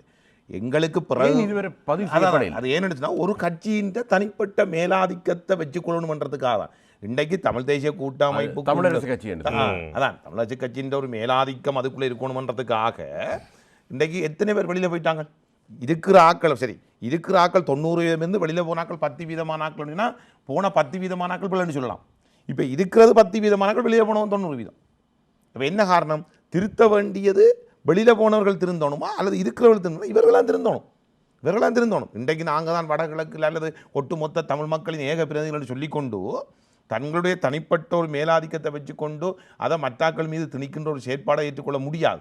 அடுத்தது நான் 2வது விஷயத்துக்கு வரேன்னால், உண்மையிலே தமிழ் தேசிய கூட்டமைப்பிலிருந்து வெளியில் போனால் அவர்கள் தோல்வியடைந்து விடுவார்கள் என்று வாக்குச்சரிவு ஏற்படும் சொல்லி யதார்த்தமான விடயத்தை ஒருவன் பேசி அவனுக்கு ஒரு 10% வாக்கு கிடைச்சாலும் அந்த வாக்கு யதார்த்தத்துக்கு நடைமுறை சாத்தியமான விடயத்துக்கு கிடைத்த வாக்கு. அதே வேளையில் பொய்யான வாக்குறுதிகளை பேசி வாக்குகளை கூட எடுக்கலாம். ஆனால் உண்மையிலே மக்கள் இப்பொழுது புரிந்து கொண்டிருக்கிறார்கள். மட்டக்களப்பில் 1,22,000 வாக்குகள் நாங்கள் 2015 தேர்தல் கட்ட நேரம், அதே உள்ளூராட்சி சபை தேர்தலில் 80,000 வாக்குகள் தான், 40,000 வாக்குகள் பெரிய சரிவு ஏற்பட்டது. ஏனென்றால் மக்கள் எதிர்பார்த்தது தமிழ் தேசிய கூட்டமைப்பிலிருந்து சரி அரசாங்கம் ஒரு ஆட்சி மாற்றம் இடம்பெற்றிருக்கிறது, ஆட்சி மாற்றத்தை கொண்டு வந்தவர்கள் நாங்கள் தான், ஆட்சி மாற்றத்தை கொண்டு வந்த நாங்கள் மாறுதட்டி பேசுகிறோம். ஆகவே இந்த அரசாங்கத்திடம் இருந்து மக்களுக்கு தேவையான அடிப்படை தேவைகளை நாங்கள் பூர்த்தி செய்து கொடுத்துருக்கிறோமா? இல்லை. ஏதாவது தீர்வு சார்ந்த விஷயங்களை பெற்றுக் கொடுத்துருக்கோமா? இல்லை. 1993ஆம் ஆண்டு 3ஆம் மாதம் 27ஆம் தேதி கிழக்கு பல்கலைக்கழகத்துக்கு முன்னால் கைது செய்யப்பட்ட ஒரு அரசியல் கைதி செல்லப்பிள்ளை மகேந்திரன் 45 வயதில் அண்மையில் மயசின் சிறைச்சாலைகளிலிருந்து இறந்து போனார். அதில் நான் சிவசக்தி ஆனந்தன் அவர்கள் கூடுதலாக நாங்கள் மெனக்கட்டு அந்த உடலப்புறவு நாங்கள் மட்டக்களப்பு கொண்டு போகக்கூடிய இருந்து அதில் பலர் எங்களுக்கு பல ஒத்துழைப்புகளை வழங்கினாங்க. ஏன் சொல்கிறேன்னு சொன்னால், இன்றைக்கு சிறைக்குள்ளே இருந்தே தங்களுடைய வாழ்க்கையை அழித்துக் கொள்ளக்கூடிய சூழல் இருக்கு. எனக்கு ஒரு சந்தேகம் இருக்கு. நீங்கள் மக்களுடைய பிரச்சனைகளை பூர்த்தி செய்யணும்னு சொல்லி சில பிரச்சனையை முன் வைச்சீர்கள், இப்போ சொல்லிக் கொண்டிருக்கோம். மக்களுடைய அந்த பிரச்சனையை பூர்த்தி செய்தால் உங்களுக்கு கூட வாக்கு விழுமன்னு நீங்கள் நம்புறீங்களா? நிச்சயமாக. உண்மையிலே எங்களுக்கு இந்த அரசாங்கத்தில் உண்மையிலே வேலை செய்கிறதுக்கான கால அவகாசம் காணாது.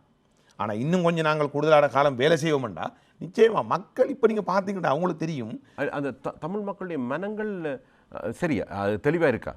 எனக்கு அந்த மனங்களில் எங்களுக்கு ஒரு சின்ன ஒரு சந்தேகம் இருக்குது. இது பொதுவான கேள்வி.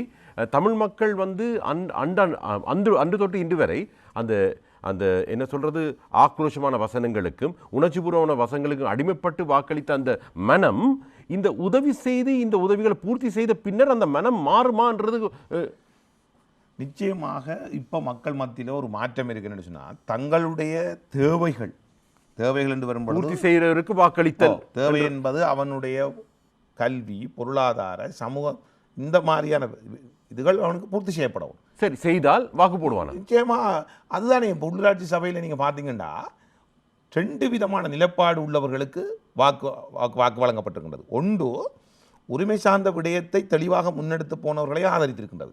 அதே வேளையில் அபிவிருத்தி சார்ந்த விஷயங்களை கடந்த காலங்களில் முன்னெடுத்தாக்களுக்கு மக்கள் வாக்களை வழங்கியிருக்கிறாங்க.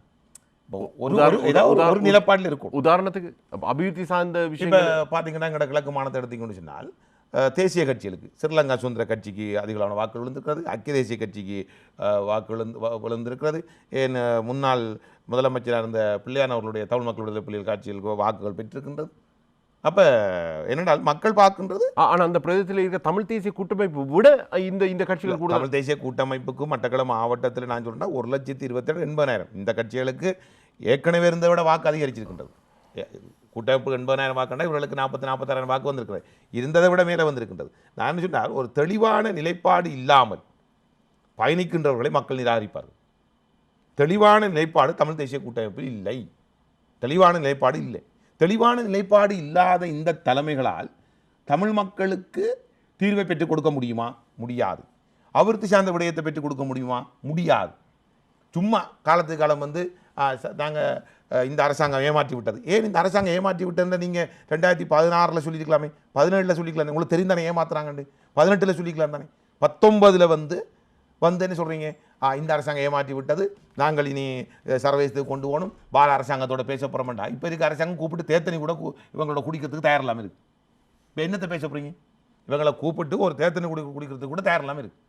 இன்றைக்கு ஒரு தமிழ் தேசிய கூட்டமைப்பு பார்லமெண்ட் உறுப்பினர் சொல்லிக்கார், வடமாநிலத்தில் ஒரு உறுப்பினர் 22 ஆசனங்களை தாங்கள் கைப்பற்றுவோம் சொல்லி. 22 ஆசனங்களை கைப்பற்றி உங்களால் என்ன பிரயோஜனம்? 22 ஆசனங்களில் நீங்கள் 30 ஆசனங்களை கைப்பற்றுங்கள். சரி, உங்களால் மக்களுக்கு என்ன பிரயோஜனம்? உங்களுக்கு வாக்களிக்கின்ற மக்களுக்கு என்ன பிரயோஜனம்? உங்களுக்கு பிரயோஜனம் இருக்குது.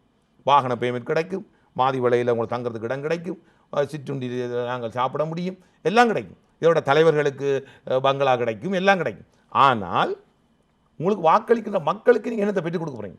ஏகபுரி என்று சொல்லிக்கொண்டு நீங்கள் வருவீங்க. கடைசி நேரத்தில் சில விளையாட்டுகளை காட்டுவார்கள்.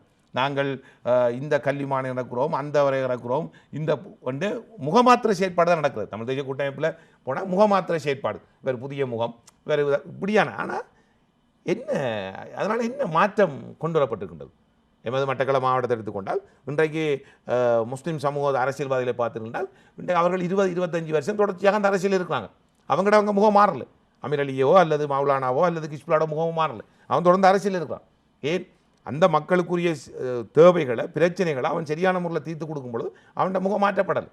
ஆனால் இன்றைக்கு கிழக்கு எடுத்துக்கொண்டால் 2 தடவை தப்புனார் 3 தடவைக்கு மேலே அவர் இருக்க முடியாது. அப்புறம் புதிய முகத்தை கொண்டு வந்து முகமாத்திர அரசியல் தான் செய்து கொண்டிருக்கோம். இப்போ அந்த முகமாத்திர காலத்தில் நாங்கள் அந்த மாற்றப்படுற அந்த இடைப்பட்ட காலத்துக்குள்ளேருந்து நாங்கள் என்ன செய்து கொடுத்தோம்னா ஒன்றுமில்லை. ஜனம் சொல்லும் அவருக்கு நாங்கள் முதல் வாக்களித்தோம், முதல் தரம் வந்தார் ஒன்றும் செய்யலை, 2ஆம் தரம் வந்தால் ஒன்றும் செய்யலை, இவருக்கு போட்டு பார்ப்போம். அப்புறம் அவரும் வந்து வரவு, அவருக்கும் எதிரான விமர்சனங்கள் வரும், அப்புறம் அவரை மாற்றுறது. இப்போ இதன் உண்மையில் என்னென்னு சொன்னால் ஒரு வேதனையான விடயம்னா மக்களே மாற்றப்பட்டு கொண்டிருக்கிறாங்களா நான் சொல்லுவேன். அப்போ உங்களுடைய நினைப்பு அதாவது நீங்கள் சொல்லுங்கள். இப்போது அவர் சொல்லுகிறார், அதாவது நீங்கள் இந்த ஒரு இணக்கப்பாட்டுக்கு வருவதாக ஒரு 4 கட்சிகள் எதிர்வரும் ஞாயிற்றுக்கிழமை இணக்கப்பாட்டுக்கு வருவதாக. இந்த இணக்கப்பாடோடு அமைகின்ற இந்த கூட்டமைப்பு இது ஒரு மாற்று கூட்டமைப்பாக இருக்கலாம். இந்த கூட்டமைப்பு ஜனாதிபதி கோட்டாபய ராஜபக்ச பிரதமர் மஹிந்த ராஜபக்சவோடு பேசுவதற்கு தயாராக இருக்கிறதா? அப்படி இருந்தால் என்ன பேசும்?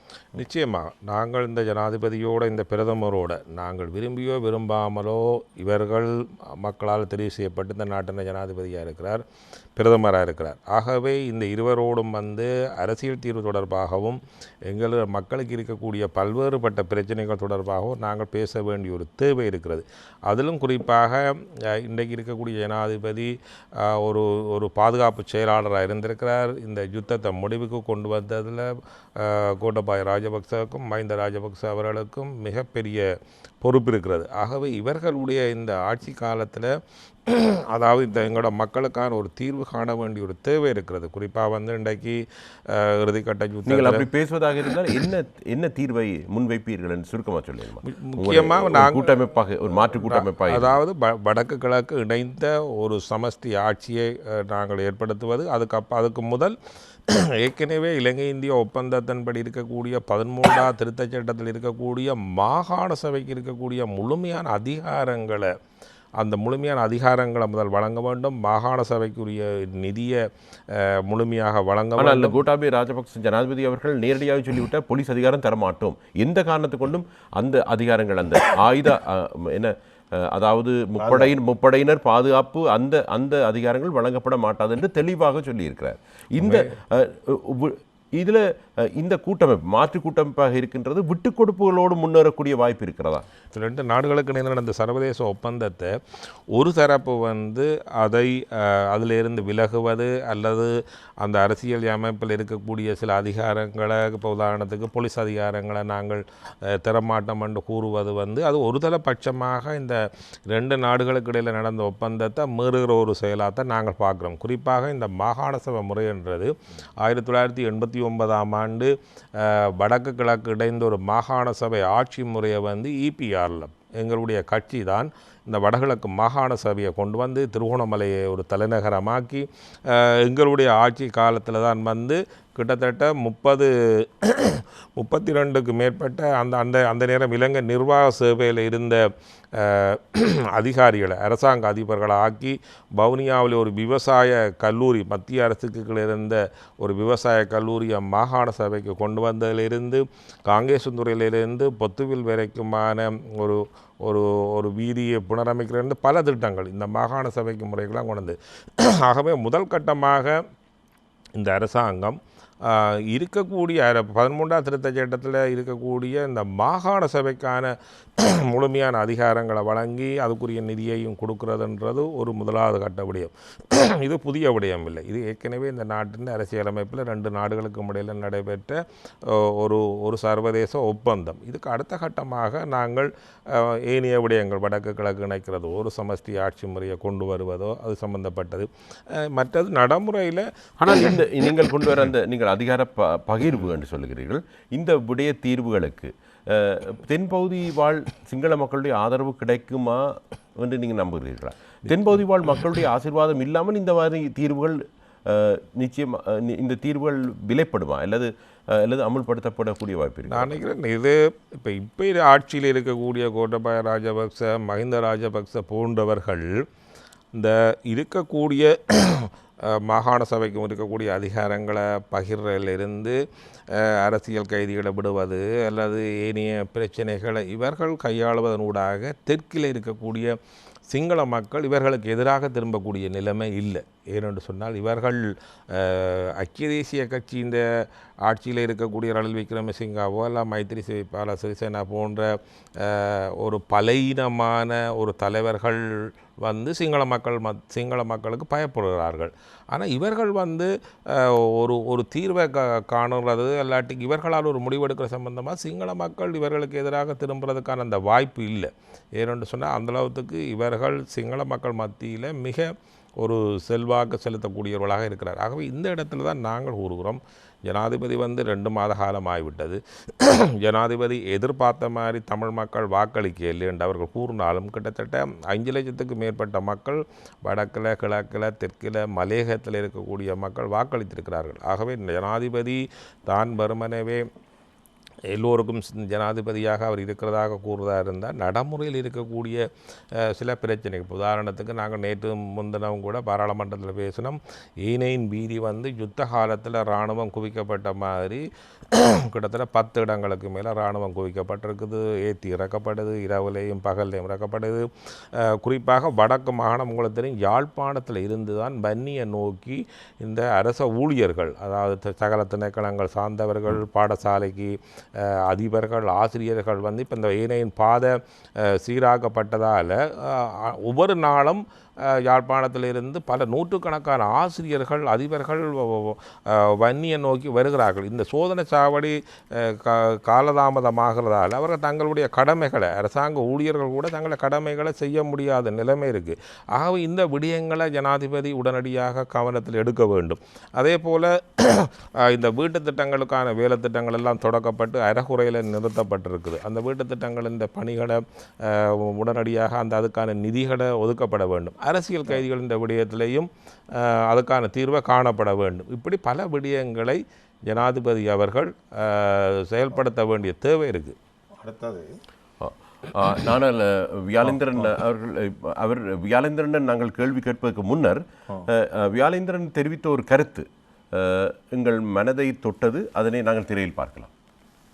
இப்பொழுது பாருங்கள், ஒரு சாதாரண நபராக வைத்தியசாலைக்கு செல்கின்றார், மக்களுக்கு பொருள் வழங்குகிற இடங்களுக்கு செல்கின்றார். இவ்வாறு பல்வேறு இடங்களுக்கு சென்று அவர் அந்த மக்களோடு கலந்துரையாடி, மக்களோடு மக்களாக நின்று, ஒரு ஜனாதிபதி என்று இல்லாமல் ஒரு சாதாரண பிரஜையாக மக்களோடு கலந்துரையாடி அந்த மக்களோட பிரச்சனைகளை கேட்டறிந்து ஒரு மேலத்தை நாடுகள் அபிவிருத்தி அடைந்ததுக்கு காரணம் இதுதான். அரசியல் தலைவர்கள் மக்களோடு மக்களாக பயணிக்க வேண்டும். இன்று நான் கூட ஒரு பார்லிமெண்ட் உறுப்பினர் இருந்தால் உங்களுக்கு தெரியும், 2000 ஆண்டில் இருந்து மாணவர்களுக்கு படிப்பித்து வருகிறேன், தொழில் செய்து வருகிறேன், அதே தொழில் இன்றும் செய்து கொண்டிருக்கின்றேன். இதை இன்று ஜனாதிபதி எல்லோருக்கும் முன்மாதிரியாக செய்து காட்டி வருகிறது. இதை பார்த்து இருக்கின்ற அரசியல்வாதிகள், வளர்ந்து வருகிற அரசியல் தங்களை திருத்திக் கொள்ள வேண்டிய சூழல் ஏற்பட்டுள்ளது. ஜனாதிபதி பதவியேற்று 45 நாட்களுக்குள்ள நானே 7 தடவை கையை வைத்து பாதுகாத்த அரசாங்கம் செய்யாத வேலை இந்த 45 நாளுக்குள்ள இந்த அரசாங்கத்தில் ஊடாக ஜனாதிபதி அவர்கள், பிரதமர் அவர்கள் மேற்கொண்டு வருவது பாராட்டத்தக்கது. 45 நாளைக்குள்ள மட்டக்களப்பு கிராம அபிவிருத்திக்கு 690 மில்லியன் சப்ரிகம வேலை திட்டத்தில் ஒதுக்கப்பட்டிருக்கு.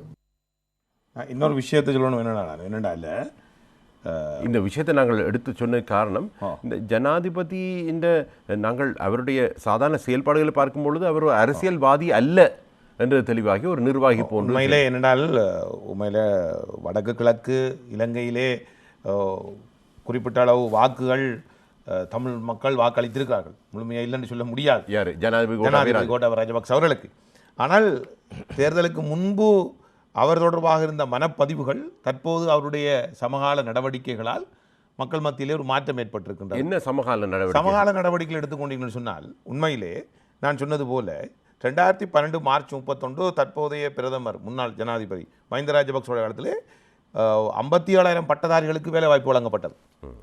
ஆனால் கடந்த ஐக்கிய தேசிய கட்சி அரசாங்கத்திலே 188 நாள் எனது மட்டக்களப்பு மாவட்டத்திலே கர்ப்பிணி தாய்கள் கைக்குழந்தைகளோட வெயிலில் பனியில் வீதியோரத்தில் இருந்தார்கள். ஒரு 300 பேருக்கு கூட வேலை வாய்ப்பு வழங்கப்படவில்லை. அதிலே உள்வாரி வெளிவாரி என்று கொண்டு வந்து வெளிவாரி பிள்ளைகளை பழிவாங்கி உள்வாரி என்ற அதில் குறிப்பிட்ட கொஞ்சம் பிள்ளைகளுக்கு கொடுக்கப்பட்ட நிலைமையெல்லாம் இருந்தது. ஆனால் இப்பொழுது ஜனாதிபதி அவர்கள் வருகின்ற மார்ச் மாதத்துக்குள்ளே நாட்டிலே இருக்கின்ற 54,000 பட்டதாரிகளுக்கு வேலைவாய்ப்பு வழங்குவதற்குரிய வேலை திட்டங்களை ஆரம்பித்திருக்கின்றார். இதை தவிர 1,00,000 இளைஞ யுவதிகளுக்கான வேலைவாய்ப்புகள் இதில் குறைந்தது இப்போ மட்டக்களப்பை எடுத்துக்கொண்டால் நான் நினைக்கிறேன் 1,500க்கும் மேற்பட்டவர்களுக்கு அங்கு ஒவ்வொரு கிராமத்திலையும் குறைந்தது காப்போத்த சாதாரண தர பரீட்சை சித்தியடைய தவறியவர்கள் 3-4 பேர் ஒவ்வொரு கிராமத்திலிருந்து தெரிவு செய்யப்படுவதற்கான வாய்ப்புகின்றது. ஒரு அரச உத்தியோகஸ்தர் கூட இல்லாத சில கிராமங்கள் இருக்கின்றன. அந்த கிராமங்களில் இந்த 3-4 அரச உத்தியோகஸ்தர்கள் வர வாய்ப்பு இருக்கின்றன. உங்களுக்கு இன்னொரு விடயத்தை நான் ஞாபகப்படுத்த விரும்புகிறேன். வடக்கு கிழக்கு கிடைத்த இலங்கை சரித்திரத்திலே கிடைத்த மிகப்பெரிய வரப்பிரசாதம் 65,000 வீடு. ஒரு வீடு 12,80,000 வடகிழக்கு சரித்திரத்தில் கிடைத்தது. 2015, 16, 17, 18, 19களில் குறைந்தது 50,000 வீடுகளுக்கு மேல் கட்டப்பட்டிருக்க வேண்டும். 5 வீடு கூட கட்டப்படவில்லை. 5 வீடு கூட கட்டப்படவில்லை. நான் ஒரு சம்பவத்தை உங்களுக்கு சொல்கிறேன்.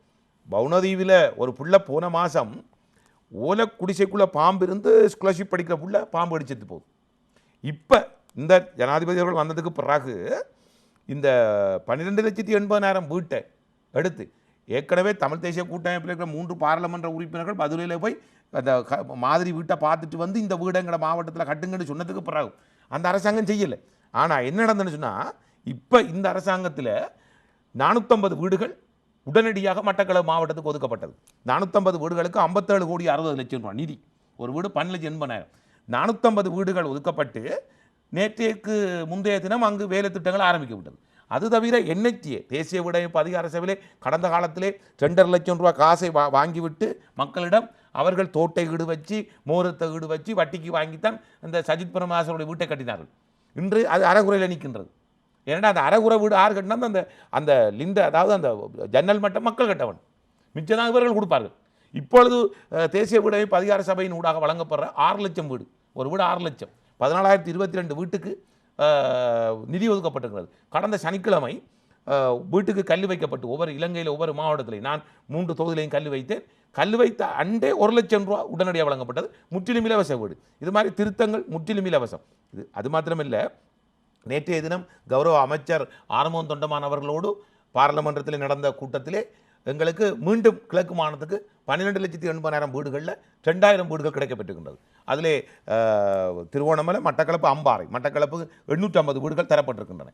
அந்த வேலை திட்டங்களும் ஆரம்பிக்கப்பட்டிருக்கின்றன. ஆகவே என்னுடைய அலுவலகத்துக்கு ஒரு தாய் வந்து ஒரு பதிவு ஒன்று செய்தாகும். வாழச்சேனையில் இருக்கின்ற தாயார் சொன்னால், தம்பி இந்த வீட்டை போன வருஷம் கூட தந்திருந்தால் எந்த பிள்ளை ஒரு கைக்குழந்தையோட இன்றைக்கு கணவன் இழந்து நிற்கிறான். ஏன்டா ஒரு வீடு இல்லைன்ற பிள்ளையை விட்டுட்டு போயிட்டான். யோசிச்சு பாருங்க, இன்றைக்கு எவ்வளோ ஒரு வேதனையான சம்பவம். அம்மையில் ஓந்தாச்சி மடத்தில் ஒரு பொம்பளை பிள்ளை, ஒரு இளம் பிள்ளை தூக்கு போட்டு செத்து. அந்த பிள்ளை வீட்டை நான் போகக்குள்ள அங்கே இருக்கின்ற சுற்றத்தில் இருக்கிற சிலர் சொல்லுகிறார்கள், உங்களால் தான் இவர்கள் மரணித்தார்கள், நீங்கள் தான் காரணம், உங்களை போன்ற தமிழ் தேசிய கூட்டமைப்பில் இருந்தாலும் காரணம். ஏனென்றால் அந்த பிள்ளைகள் அம்பாறை மாவட்டத்தில் இருக்கின்ற சாய்ந்தமருது கல்முனைக்கு வேலைக்கு போகிறார்கள். அந்த பிள்ளை அங்கே வேலைக்கு போகிற பிள்ளை அங்கே போய் வந்த பிள்ளை தான் கடைசியில் தூக்கு பிடிச்சிருக்கு. காரணம் இப்போ இன்வெஸ்டிகேஷன் நடந்து கொண்டிருக்கு. ஆனால் இவ்வாறான விஷயங்கள் நம்மட கண்ணுக்கு முன்னுக்கு நடக்கும் பொழுது நாங்கள் தலைவர்கள் நாங்கள் தான் ஏகபிரர் என்று சொல்லி கொண்டிருக்கிறது தேவையில்லாத ஒரு விஷயம் இது. அடுத்தது அண்ணன் சொன்ன விஷயத்துக்கு வர என்னன்னு சொன்னால், அண்ணன் சொன்ன மாதிரி இப்போ இருக்கிற இந்த அரசாங்கம், இப்போ இருக்கிற நாட்டினுடைய பிரதமர் ஜனாதிபதி அவர்கள் சொல்லுவதை தென்னிலங்கை மக்கள் கேட்பார்கள். ஏனைய கடந்த கால அரசாங்கத்தில் ரணில் விக்ரமசிங்கே ஏனைய தலைவர் சொல்வதை விட இவர்கள் சொல்வதை தென்னிலங்கை மக்கள் கேட்பார்கள். ஆகவே ஐக்கிய தேசிய கட்சியின் பங்காளி கட்சியாக செயற்பட்டு வந்த, ஏன் இப்பொழுது கூட செயற்பட்டு கொண்டிருக்கின்ற தமிழ் தேசிய கூட்டமைப்பு தலைமைகளால் இந்த அரசாங்கத்தோடு போய் பேசுவதற்கான வாய்ப்புகள் இல்லை. அண்ணன் சொன்னது போல வடக்கிலேயோ கிழக்கிலேயோ அல்லது வடகிழக்கிலேயோ உருவாக்கப்படுகின்ற யதார்த்தபூர்வமான நடைமுறைக்கு சாத்தியமான தமிழ் தலைமைகள் போய் இந்த இப்போது இருக்கின்ற அரசியல் தலைவர்களோடு பேசி எங்களுடைய மக்களுக்கு பெற்றுக் கொடுக்கக்கூடிய சாத்தியமான விஷயங்களை நிச்சயமாக நாங்கள் பெற்றுக் கொடுக்கணும். இதுதான் கிழக்கிலே நாங்கள் இப்பொழுது சிந்திக்கின்றது. கிழக்கில் இருக்கின்ற எமது மக்களுடைய இருப்பை பாதுகாக்க அங்கே இருக்கின்ற கட்சிகள் இந்த தேசிய கட்சி பங்காளி கட்சியை நாங்கள் ஒரு பக்கம் வைத்துவிட்டு அங்கே இருக்கின்ற கட்சிகள் நாங்கள் ஒன்றிணைந்து எமது மக்களை இப்போது இருக்கின்ற பிரச்சனைகளை ஆராய்ந்து இந்த அரசாங்கத்தோடு பேசி முடிந்தளவு நாங்கள் அவற்றை தீர்க்கிறதுக்கான வேலைகளை செய்ய வேண்டும். அதை விட்டு போட்டு அசாத்தியமான அல்லது சாத்தியப்படாத விஷயங்களை பேசி சாத்தியப்படக்கூடிய விஷயங்களை நாளுக்கு நாள் தினம் தினம் இழந்து கொண்டு போகின்ற ஒரு சமூகமாக நாங்கள் இருக்க முடியாது. சரி, வருகிறோம். தலைமைத்துவ பிரச்சனை, தமிழ் தேசிய கூட்டமைப்புள் புதிதாக உருவெடுத்துள்ள பிரச்சனை தலைமைத்துவ பிரச்சனை. ஒரு சம்பந்தன் ஐயா இப்பொழுது விலகிச் செல்வதாக அறிவிக்கப்படுகிறது. அப்படியானால் புதிய தலைவர் தமிழ் தேசிய கூட்டமைப்புக்கு புதிய தலைமை ஒன்றை உருவாக்குவதன் மூலம் தமிழ் தேசிய கூட்டமைப்பின் கோட்பாடுகளிலே மாற்றங்களை கொண்டு வந்து மக்களை நெருங்க வைக்கக்கூடிய வாய்ப்பு இருக்கிறதா சிவசக்தி? கிடையாது. ஏனென்று சொன்னால் இந்த கூட்டமைப்பு உருவாக்கப்பட்ட காலத்தில் இருந்து 2001 இருந்து கிட்டத்தட்ட நான் 2017 வரையும் இதுக்குள்ளே இருந்திருக்கிறேன். கிட்டத்தட்ட 15-16 வருஷம் இந்த கூட்டமைப்புக்கு இருந்திருக்கிறேன். இந்த கூட்டமைப்பின் பல பாராளுமன்ற குழு கூட்டங்கள், தமிழ் தேசிய கூட்டமைப்பின் ஒருங்கிணைப்பு குழு கூட்டங்கள், பல கூட்டங்களில் பல விஷயங்களை நாங்கள் விவாதிச்சிருக்கிறோம். ஆனால் அங்கே எதையுமே ஒரு மக்கள் நலன் சார்ந்து முடிவெடுக்கக்கூடிய நிலைமை இல்லை. இப்போ இருக்கிறவர் சம்பந்தனையா இன்றைக்கு 87 வயசு, அவற்றை உடல்நிலை எல்லாத்தையும் முன்தினம் அவர் தன்னுடைய பிறந்த நாளை கொண்டாடினார். ஆகவே அவரால் மஹிந்த ராஜபக்ச அவருக்கு வாழ்த்து தெரிவித்தார். அவரால் எதுவுமே செய்ய முடியாது, அவருக்கு பிறகு வரப்போகிறவர்களாலும் எதுவுமே செய்ய முடியாது. ஏனென்று சொன்னால் அவர்களுக்கு மக்கள் நலன் சார்ந்த ஒரு தூர நோக்கமாக செயல்படக்கூடிய எந்த விதமான திட்டமும் கொள்கையும் அவங்கள்ட்ட இல்லை. அப்போ புதிய தலைமை என்று சொல்லி சுமந்திரன் அவர்கள் அந்த தலைமை பதவி எடுப்பதற்கு முயற்சிப்பதாகவும், அதற்கிடையிலே சரவணபவன் அவர்கள் இல்லை அவருக்கு என்ன தகுதி இருக்கிறது என்று கேட்டு அதிலே ஒரு சின்ன முரண்பாடு ஏற்பட்டதாகவும் எங்களுக்கு பத்திரிகைகள் வாயிலாக அறிய கிடைத்திருக்கிறது.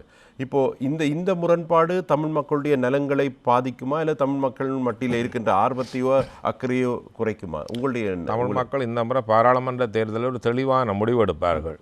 அந்த தெளிவான முரண்பாட்டுக்கு தீர்வை பெற்றுக் கொடுப்பார்கள். அந்த முரண்பாட்டுக்கு ஒரு முற்றுப்புள்ளி வச்சு விடுவார்கள். ஏனென்று சொன்னால் கடந்த 18 வருட காலம் தமிழ் மக்கள் உள்ளூராட்சி மன்ற தேர்தல், மாகாண சபை தேர்தல், பாராளுமன்ற தேர்தல், இதுக்கப்பால் இவர்கள் சொன்ன ஜனாதிபதி தேர்தல்கள் எல்லாவற்றுக்குமே தமிழ் மக்கள் வாக்களித்து பார்த்து விட்டார்கள். ஆகவே இவர்கள் மக்கள் நலன் சார்ந்து எதுவுமே செய்யலை. குறைந்தபட்சம் இந்த 4.5 வருட காலம் வடபகுதியில், வன்னி பகுதியில், அது எங்களுடைய பிரதேசங்களை நான் கடந்த மாதம் இந்த திருமுருகண்டியில் மக்கள் சந்திப்பு கொண்டு போனேன். என்னட்டு ஒரு 3-4 இளைஞர்கள் வந்தார்கள். வந்து அந்த கால் துண்டிக்கப்பட்ட இளைஞர்கள் அந்த காலை கலட்டி காட்டினார்கள். இந்த காலை நாங்கள் 10 வருஷமாக போடுறோம், ஆனால் இந்த கால் தங்களுக்கு அதால் போடுறதால புண் பெறுது. அதால் அந்த காலில் ஸ்ப்ரிங் பொருத்தப்பட்ட கால், அந்த ஸ்ப்ரிங் பொருத்தப்பட்ட கால் தான் தங்களுக்கு அந்த நடக்க தெரியக்க புண் பெறாமல் செய்ய வேண்டியிருக்கு. அப்போ அந்த கால் 80,000 ரூபா முடியுது அந்த காலை போடுறதுக்கு. ஆனால் எங்கள்கிட்ட அந்த வசதி இல்லை. நாங்கள் 10 வருஷமாக சாதாரண காலை போடுறோம். அதை போட்டு நடக்க தங்களுக்கு அதால் புண் ஏற்படுது. இப்படி வன்னி பகுதியில் இந்த போரால் பாதிக்கப்பட்டிருக்கிற ஆயிரக்கணக்கானவர்களுக்கான மனிதாபிமான உதவிகள் எத்தனையோ இருக்குது. பெண் தலைமத்துவ குடும்பங்கள், கழுத்துக்கு கீழே இடுப்புக்கு கீழே இயங்க முடியாதவர்கள், இந்த நிலைமை 2 கண் தெரியாது, 2 கால் இல்லை, 2 கை இல்லை. இதுக்கப்பால் கிட்டத்தட்ட 1000 பேருக்கு மேலே சிறுவர்கள் பெரியவர்களுக்கு தலையில், உடம்பில், மார்பில் இன்னும் குண்டுகள் அகற்றப்படாமல். புலம்பெயர் தமிழர்கள் இதுக்கு உதவி செய்ய வேற இல்லையா? புலம்பெயர்ந்த தமிழர்கள் உதவி செய்கிறார்கள், இல்லை. ஆனால் இது ஒரு பெரிய தேவை இருக்குது. உதாரணத்துக்கு முள்ளந்தண்டில் ஒருத்தருக்கு குண்டு இருக்குது, தலையில் இருக்குது, மார்பில் இருக்குது. இதை அகற்றுன்னு சொன்னால் அதுக்கு விசேட வைத்தியர் நிபுணர்கள் தேவை, அதுக்கான மருத்துவ உபகரணங்கள் தேவை. ஆனால் இந்த 10 வருட காலமாகியும் குறைஞ்சபட்சம் இந்த 4.5 வருட காலத்தில் இந்த இராணுவத்துக்கு 2 மடங்கு செலவுக்கு கையை தூக்குறவர்கள் இந்த மனிதாபிமான அடிப்படையில் இந்த உதவிகளை கூட செய்யாமல் இருக்கிறோம்னு சொன்னால் இன்னும் அடிப்படையில் இந்த மக்கள்கிட்ட போய் எங்களுக்கு வாக்களிங்க கொண்டு கூறுகிறது. ஒவ்வொரு தேர்தல் வரைக்கும் சர்வதேசம் எங்களை பார்த்து பார்த்து கொண்டிருக்கிறது. நாங்கள் ஒற்றுமையாக இருக்க வேண்டும். இப்படி சொல்லித்தானே இந்த மக்கள் எங்களை நம்பி வாக்களிக்கிறார்கள். அப்போ கிடைச்ச சந்தர்ப்பத்தை பயன்படுத்தி இந்த போரால் பாதிக்கப்பட்டிருக்கிற ஆக்களுக்காக இந்த மாதிரியான மனிதாபிமான உதவிகள் இதை கூடவே செய்ய முடியாத நிலைமை இருக்குது. இதுகளை நாங்கள் செய்ய வேண்டிய ஒரு காலமும் நேரமும் வந்துவிட்டது. என்னென்னு சொன்னால் 10 வருடங்கள் கடந்து இந்த மக்கள் இன்னும் அப்படியான ஒரு அவஸ்தைக்குள்ளே இருக்கிறாங்க. ஆகவே அதை எந்த வகையிலேயாவது அந்த பாதிக்கப்பட்டிருக்கிற மக்களுக்கு அந்த உதவிகள் செய்ய வேண்டிய தேவை இருக்குது. என்னென்னு சொன்னால் சாதாரண அன்றாடம் கூலி வேலை செய்கிற ஒருவர் 80,000 ரூபாய்க்கு எப்படி அந்த காலை வாங்கி பொருத்த முடியும்? உண்மையிலே அது அந்த கால் பொறுத்துறதுக்குரிய இன்றைக்கு எத்தனையோ வெளிநாட்டு நிறுவனங்கள் இருக்குது, ஐஎன்ஜிஓக்கள் இருக்குது, அதே மாதிரி உள்ளூர் தொண்டு நிறுவனங்கள் இருக்குது. ஒரு வன்னியில் அதுக்கான ஒரு ஃபேக்ட்ரியை கொண்டு வந்து போட்டு எத்தனையாயிரம் பேருக்கு அந்த கால் இல்லை இல்லாட்டிக்கு அவர்களுக்கு என்னென்ன தேவையோ அதெல்லாம் ஒரு குறைந்த செலவில், உண்மையில் விலை கொடுத்து வாங்க முடியாது, குறைந்த செலவில் அந்த அவர்களுக்கு கால்களை பொறுத்துறதுக்குரிய வசதிகள் அல்லது மருத்துவ வசதிகள் இப்படியான செய்து கொடுக்க வேண்டிய தேவைகள் இருக்குது. நிச்சயமாக நாங்கள் இந்த விஷயம் எல்லாத்தையும் நாங்கள் சம்பந்தப்பட்ட ஆக்களோட பேசி அதுக்கான ஒரு தீர்வை காண வேணும். என்னென்னா இப்போ சிவசக்தியானந்தன் சொல்கிற மாதிரி உண்மையிலே இந்த 4.5 வருஷத்தில் இந்த பிரச்சனை எல்லாம் சாதாரண விஷயம் அரசாங்கத்தை வச்சு செஞ்சுருக்கலாம். அடுத்தது இந்த மக்களோட பிரச்சனை முடிஞ்சால் இவர்களுக்கு அப்புறம் எதை வச்சு அரசியல் செய்கிறது? அவன் புண்ணோட காயத்தோட குண்டோட வாழ்ந்தால் தான் அரசியல் செய்யலாம். பிச்சைக்காரன்ட புண் மாதிரி, பிச்சைக்காரனுக்கு புண்ணாருனா பிச்சை எடுக்கலன்ற மாதிரி இந்த மக்களோட பிரச்சனைக்கு காணாமலாக்கப்பட்ட அந்த உறவுகள் பாருங்க, இன்றைக்கு அதுகளுக்கு ஒரு நீதி நியாயம் வேணுமன்றதில் நாங்கள் உறுதியாக இருக்கிறோம். அதே நேரம் அந்த மக்களோட வீடுகளை போய் பாருங்கள், வீடுகள் இல்லை, மலசில கூடம் இல்லை. அந்த பிள்ளைகள் வயதுக்கு வந்த பிள்ளைகள் கூட பக்கத்து வீட்டுக்கு மலசில கூடத்துக்கு போகிற நிலைமை இருக்குது.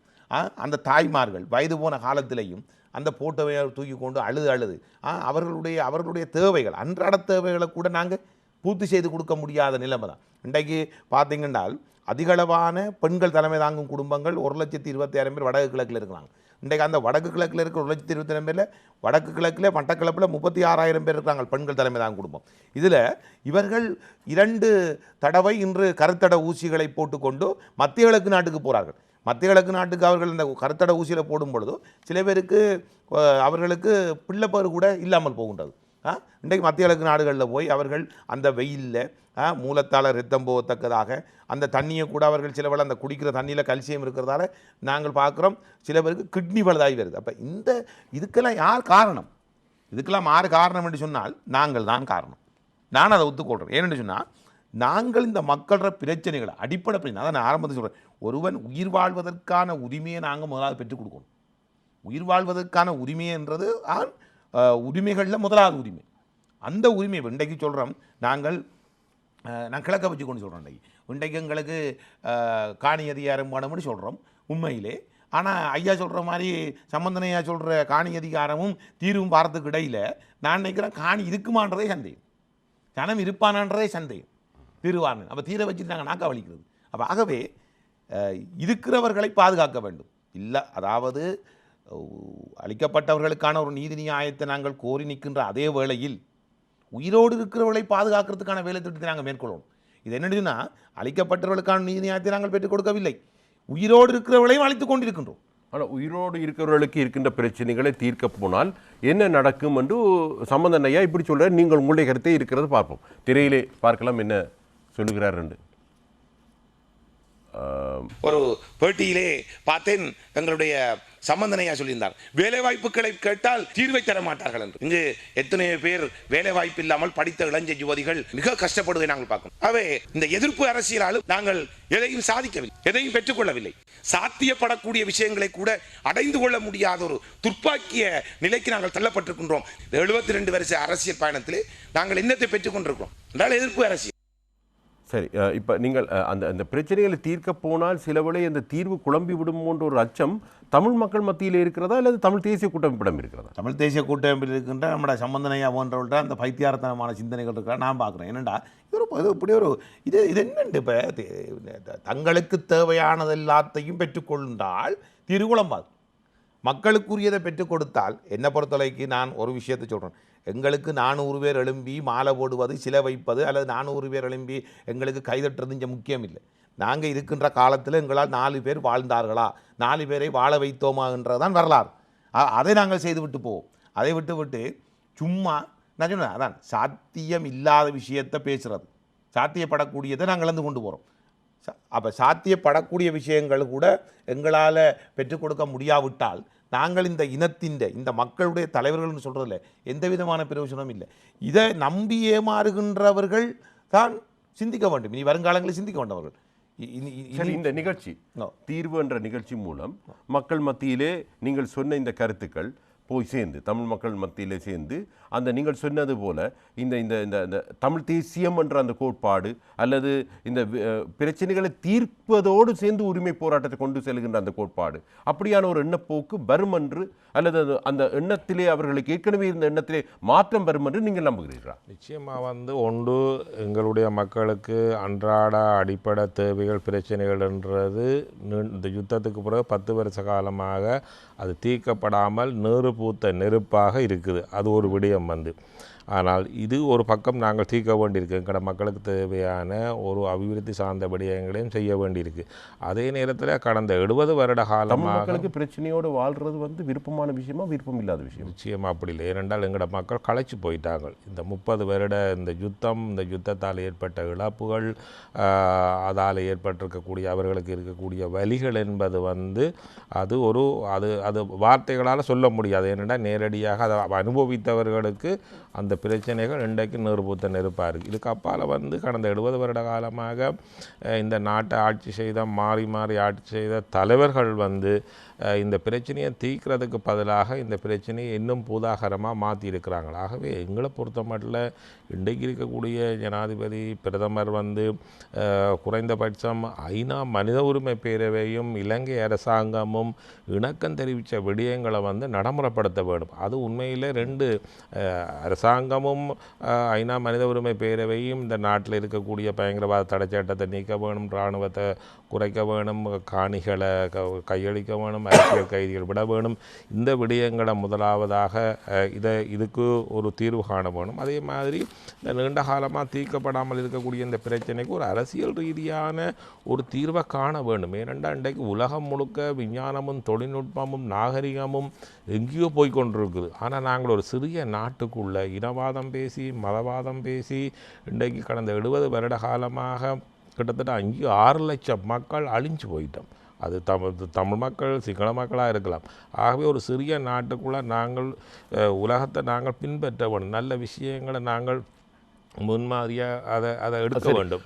இதனை நீங்கள் முன்னிறுத்த போகிறீர்கள். உங்களுடைய அந்த மாற்று கூட்டமைப்புன்னு சொல்லுகின்ற இந்த கூட்டமைப்பில் இந்த மாற்று கூட்டமைப்பு எதிர்வரும் பொது தேர்தலிலே நிற்குமாக இருந்தால் தமிழ் தேசிய கூட்டமைப்பை தாண்டி வாக்குகளை பெறக்கூடிய வாய்ப்பு இருக்கிறதா? எத்தனை ஆசனங்களை பெறக்கூடிய வாய்ப்பு இருக்குன்னு சும்மா சுத்தமத்த ஒரு ஒட்டுமொத்த நாங்கள் தேர்தலில் நாங்கள் ஒரு பெரிய எதிர்ப்பு கூற முடியாது. ஆனால் நாங்கள் இன்றைக்கு அமைக்கிற இந்த கூட்டானது தமிழ் மக்களுக்கு கடந்த 70 வருட காலமாக ஏமாற்றி வந்த இந்த மிதவாத தலைமை 70 வருட காலமாக இந்த ஒரு ஏமாற்ற இதே மிதவாத தலைமை தான் இன்றைக்கு இந்த ஆயுத போராட்டத்துக்கு பிள்ளையார் சொல்லி போட்டாங்க. இவங்கள் தான் இந்த ஆயுத போராட்டத்துக்கு பிள்ளையார் சொல்லி போட்டு இத்தனை விடுதலை இயக்கங்கள் தோன்றி இந்த விடுதலை இயக்கத்தில் இருக்கக்கூடிய இன்றைக்கு 50-60 இளைஞர்கள் வாழற வயசில் இருக்க வேண்டியவங்கள் எந்த சுகபோகத்தையும் அனுபவிக்காமல் அவங்க இன்றைக்கு மண்ணோட மடிஞ்சு போனது மட்டுமில்லை. 5 லட்சம் மக்கள் இன்றைக்கு இந்த யுத்தத்தில் மடிஞ்சிருக்கிறாங்க. கிட்டத்தட்ட 50-60 பேர் ஊனமுற்றாக்கள் இருக்கிறாங்க. 1,20,000க்கு மேற்பட்ட பெண் தலைமத்துவ குடும்பங்கள் இருக்குது. ஆகவே 70 வருஷம் இந்த மக்களை ஏமாற்றி உசுப்பேற்றி ஆயுத போராட்டத்தை தொடக்கி வச்சு இன்ற வரைக்கும் அரைச்சமாவை போட்டு திரும்ப அரைச்சி கொண்டிருக்கிறாங்க. சர்வதேச சமூகம் எங்களை பார்த்து கொண்டிருக்குது. நாங்கள் எல்லாரும் ஒற்றுமையாக இருக்க வேணுமென்று சொல்லி இந்த 18 வருஷம் நம்பி வாக்களித்த மக்களுக்கு ஒரு துரும்ப கூட இன்றைக்கு தூக்கி போட முடியாது இருக்கு. ஆகவே தமிழ் மக்கள் தான் தீர்மானிக்க வேணும். 70 வருடம் எங்களை ஏமாற்ற தலைமை ஆயுத போராட்டத்தை உசுப்பேத்தி உள்ள இளைஞர்களையும் பொதுமக்களையும் கொண்ட படுகொலை செய்த தலைமை இந்த சிங்கள அரசியல் தலைவர்கிட்ட இருந்து ராஜதந்திர ரீதியாக தமிழ் மக்களுக்கு பெற்றுக் கொடுக்கக்கூடிய சந்தர்ப்பங்கள்ன்றது எல்லா நேரம் எங்களுக்கு இருக்குது. இருக்காது. நான் அதான் அப்போ ஆரம்பத்தில் சொன்னேன், 4.5 வருட காலம் 2 தேசிய கட்சிகள் ஒன்றாக இருந்தது. ஒன்றாக இருந்த இந்த காலகட்டத்தில் ஒரு அரசியல் தீர்வு சம்பந்தமாக, அபிவிருத்தி சம்பந்தமாக, குறைஞ்சபட்சம் இந்த நான் ஏற்கனவே சொன்ன மாதிரி யுத்தத்தால் பாதிக்கப்பட்டு பல ஆயிரக்கணக்கான குடும்பங்கள் இப்போ ஆக்கள் சீரழிகிறாங்க. ஆகவே இந்த விடயங்களை தமிழ் மக்கள் இன்றைக்கு நல்லா உணர்ந்திருக்கிறாங்க. நிச்சயமாக தமிழ் மக்களுக்கு ஒரு மாற்றுத்தலைமை வேண்டும். நாங்கள் இந்த மாற்றுத்தலைமை என்றது எங்களுடைய ஞாயிற்றுக்கிழமை நாங்கள் கைச்சாத்துற ஒரு புரிந்துணர்வு உடன்படிக்கை என்பது நிச்சயமாக அது ஒரு பெரிய ஒரு மாற்றத்தை தமிழ் மக்கள் மத்தியில் ஏற்படுத்தும். அந்த நம்பிக்கை எங்களுக்கு இருக்குது. தமிழ் மக்களின் பேர் ஆதரவும் எங்களுக்கு இருக்குது. கிழக்கு வாழ் தமிழ் மக்களுடைய மனநிலை எப்படி இருக்கிறது? திருகோணமலை, அம்பாறை, மட்டக்களப்பு. கிழக்கு மாகாணத்தை பொறுத்தளவிற்கு உண்மையிலே அந்த மாகாணத்தில் இருக்கின்ற பிரச்சனைகளை சரியாக உணர்ந்து கொள்கின்ற தமிழ் தலைமைகள் அனைவரும் ஒன்றிணைந்து ஒரே அணியில் நின்று போட்டி போட வேண்டும் என்பதை மக்கள் எதிர்பார்க்கின்றார்கள். ஏன் அவ்வாறு எமது அந்த மாகாணத்தில் இருக்கின்ற மக்களரை இருப்பை பாதுகாத்து கொள்ளத்தக்க வகையில் தமிழ் தேசிய கூட்டமைப்பு ஒன்றா? தமிழ் தேசிய கூட்டமைப்பு வராது. தமிழ் தேசிய கூட்டமைப்பு கூட கிழக்கு தமிழர் ஒன்றியம், கிழக்கு தமிழர் கூட்டமைப்பு என்று அங்கு இருக்கின்ற சில புத்திஜீவிகள் அழைப்புகளை விடுத்து கொண்டிருந்தார்கள். அவர்கள் வரமாட்டார்கள் என்றால் அவர்கள் மக்களின் உண்மையான களநிலவரத்தை அறிந்து செயற்படுகின்றவர்கள் அல்ல. சிவசக்தி ஆனந்தன் அவர்கள் கூறியது போல அவர்களால் உரிமை சார்ந்த விஷயத்தையும் பெற்றுக் கொடுக்க முடியாது, அபிவிருத்தி சார்ந்த விடயத்தையும் பெற்றுக் கொடுக்க முடியாது என்றால் அவர்களால் ஒன்றும் செய்ய முடியாது. ரெண்டையும் செய்யலாண்டா அவர்கள் அல்லது இந்த இப்பொழுது உருவாக்கப்படுகின்ற இந்த கூட்டுக்குள் அவர்கள் வர வேண்டும். அப்போ இது தெரிஞ்ச தமிழ் மக்கள் இது வரைக்கும் என்ன செய்தாங்க? ஏன் அந்த அந்த அந்த விலைக்குள்ளே விழுகிறாங்க? இல்லை இப்போ மக்கள் மத்தியில் ஒரு விழிப்புணர்வு இருக்குது, இல்லைன்னு சொல்ல முடியாது. அந்த விழிப்புணர்வு கொஞ்சம் கொஞ்சமாக ஏற்பட்டு அந்த மாற்றங்கள் இப்பொழுது நடைபெற்று கொண்டிருக்கிறத நாங்கள் கள ரீதியாக பார்க்கக்கூடியதாக இருக்கின்றது. நிச்சயமாக மக்கள் சரியாக சிந்திப்பார்கள். உள்ளூராட்சி சபை தேர்தலிருந்து அவர்கள் சரியாக சிந்திக்க வழிகிட்டிருக்கான்னு நினைக்கின்றேன். வருகின்ற பொது தேர்தலிலிருந்து சரியாக சிந்திப்பார்கள். சில வேளைகளில் சரியான முடிவை சிந்தித்து அவர்கள் எடுக்க தவறினால் பாரதூரமான விளைவுகளை நிச்சயமாக சந்திக்கப் போவது அரசியல் இந்த ஏமாற்று வேலை செய்கின்ற இந்த அரசியல் தலைவர்கள் அல்ல. உண்மையாக அந்த விளைவை சந்திக்க போகிறவர்கள் மக்கள் தான். அதை மக்கள் விளங்கிக் கொள்ள வேண்டும். அதாவது இவ்வாறான பிழையான தொடர்ச்சியாக இந்த ஆதரவு வழங்கி இந்த பிழையான தலைமைத்துவங்களுக்கு வலி சேர்த்து கொண்டிருக்கின்ற மக்கள் உண்மையாக ஏமாற்றம் அடைந்திருக்கிறார்கள். ஆனால் தொடர்ந்து இவர்களுக்கு அந்த ஆதரவை வழங்கினால் ஏமாற்றப்பட போகிறது அந்த தலைவர்கள் அல்ல, மக்கள் தான் ஏமாற்றப்பட போகிறார்கள். அவர்களாம் துன்பத்தை அனுபவி. என்றால் கிழக்கிலே அதிகளவான மக்கள் போராட்டங்களை முன்னெடுத்தவன் நானும் நான் சார்ந்தவர்களும் கிழக்கில் அதிகளவான மக்கள் போராட்டங்களை முன்னெடுத்தாங்க. உண்ணாவிரத போராட்டம், வீதி மறியல் போராட்டம், எத்தனையோ போராட்டங்களை நாங்கள் முன்னெடுத்தோம். ஏன்? எங்களிடம் அரசியல் அதிகாரம் இல்லை. அரசியல் அதிகாரம் இல்லாததால் நாங்கள் வீதியில் நின்று போராடுகின்ற ஒரு சமூகமாக தான் காணப்படுவோம். சரி, அடுத்த தேர்தலில் நீங்கள் எப்படி போட்டியிட போறீங்க? நிச்சயமாக அடுத்த தேர்தலில், அதாவது வர இருக்கின்ற பொது தேர்தலில் எப்படி போட போறீங்க? கிழக்கு மாகாணத்தில் இப்போ சிவசக்தி ஆனந்தன் அவர்கள் கூட அதை சொன்னார். உண்மையிலே அதாவது அவர் கூட சொன்னார்டா, கிழக்கில் இருக்கிற மக்களோட பிரச்சனை நாங்கள் அது வித்தியாசம். ஆகவே அதை அங்குள்ளவர்கள் இணைந்த ஒரு நல்ல முடிவை எடுக்கும் பொழுது நாங்கள் அதை குழப்ப விரும்பவில்லை என்று. உண்மையும் அதுதான். அதை விளங்கிக் கொள்ள வேண்டும்.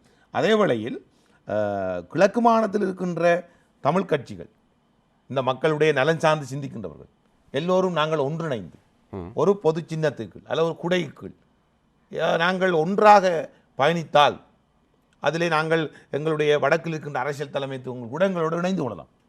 பலர் உடங்களுக்கு ஆதரவான கருத்துக்களை சொல்லிக் கொண்டிருக்கின்றார்கள். என்றால் அந்த மக்கள் அந்த மாகாணத்தில் இருக்கின்ற மக்கள் எதிர்நோக்கிற பிரச்சனைகள் வித்தியாசமான பிரச்சனைகள். அதிலிருந்து அவர்கள் உடனடியாக பாதுகாக்கப்பட வேண்டும். அதுக்கான ஆதரவுகளை வடக்கில் இருக்கின்ற தமிழ் தலைமைகள் கூட சிலர் எங்களுக்கு ஆதரவுகளை ஆலோசனை வழங்கி கொண்டிருக்கிறார்கள்.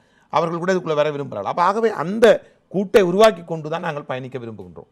தற்போது வர இருக்கின்ற பொது அப்படி பயணித்தால் உங்களுக்கு சாதாரணமாக கிடைக்கக்கூடிய ஆசனங்கள் நிச்சயமாக இப்போ நாங்கள் இப்போ அதாவது அம்பாறை, மட்டக்களப்பு, திருகோணமலை 3 மாவட்டத்தையும் எடுத்துக்கொண்டால் மட்டக்களப்பு மாவட்டத்திலே எல்லோரும் ஓரணியில் நின்று சரியாக செயற்பட்டால் நிச்சயமாக தமிழ் ஆசனங்கள் 4 ஆசனங்கள் வர வேண்டும் மட்டக்களப்பு மாவட்டத்துக்கு. அதில் நாங்கள் குறைந்த 2 ஆசனத்தையாவது பெற்றுக்கொள்ளலாம். சரியாக செயற்பட்டால் 2 ஆசனத்தையாவது பெற்றுக்கொள்ளலாம். அதுபோன்று அம்பாறை, திருகோணமலை இருக்கின்றது. அங்கு வளமையாக தமிழ் ஆசனங்கள் ஒன்று தான் வருவது.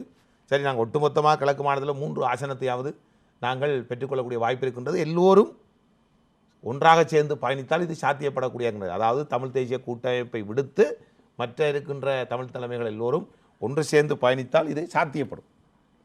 சாத்தியப்படும் பொழுதோ சாத்தியப்படக்கூடிய விஷயங்களை அரசாங்கத்திடம் பேசி நாங்கள் அதை செய்யக்கூடிய வாய்ப்பு இருக்கும். தேவைகள், பிரச்சனைக்கான தீர்வுகளை நாங்கள் முன்னெடுக்க முடியும். தீர்வு என்ற நிகழ்ச்சிக்கு ஊடாக நீங்கள் நல்ல ஒரு தலைப்பை வைத்திருக்கின்றீர்கள். தீர்வு, அந்த தீர்வு என்றால் உண்மையிலே இந்த நிகழ்ச்சிக்கு ஊடாக கொண்டு வரப்படுகின்றவர்கள் அந்த மக்களுக்கு தீர்வை பெற்றுக் கொடுக்க, ஏதாவது ஒரு தீர்வை பெற்றுக் கொடுக்க வேண்டும். அந்த பயணத்தில் எவ்வளவு தூரம் பயணிக்கிறாங்க, தீர்வு தரக்கூடிய விடயங்களை பேச வேண்டும். அதே வேளையில் தீர்வு தரக்கூடிய விடயங்களை பேசுவது மட்டுமல்ல, அதை அவர்களுக்கு பெற்றுக் கொடுக்க வேண்டும் என்பதை நீங்கள் உங்களுடைய நிகழ்ச்சி கூடாக அந்த தலைப்பை பொருத்தமாக வைத்து எங்களிடம் வந்து கேட்கின்றீர்கள். நாங்களும் தீர்வை பெற்றுக் கொடுக்கக்கூடிய விஷயங்களை சிவசக்தி ஆனந்தன் அவர்கள் அவருடைய பாணியில் அவருடைய கருத்துக்களை சொன்னார். நான் என்னுடைய பாணியில் என்னுடைய கருத்துக்களை சொல்லியிருக்கின்றேன். இதை மக்கள் சரியாக புரிந்து கொண்டார்கள் என்றால் மக்களுக்கு தெரிய வேண்டும், ரைட், இவர்களோடு இப்படியானவர்களோடு சேர்ந்து பயணித்தால் இவ்வாறானதை பெற்றுத்தர முடியும். நான் இப்பொழுது இந்த ஒரு வீதியால் இந்த கலையகத்துக்கு வருவதற்கு நான் புறப்படுகிறேன்.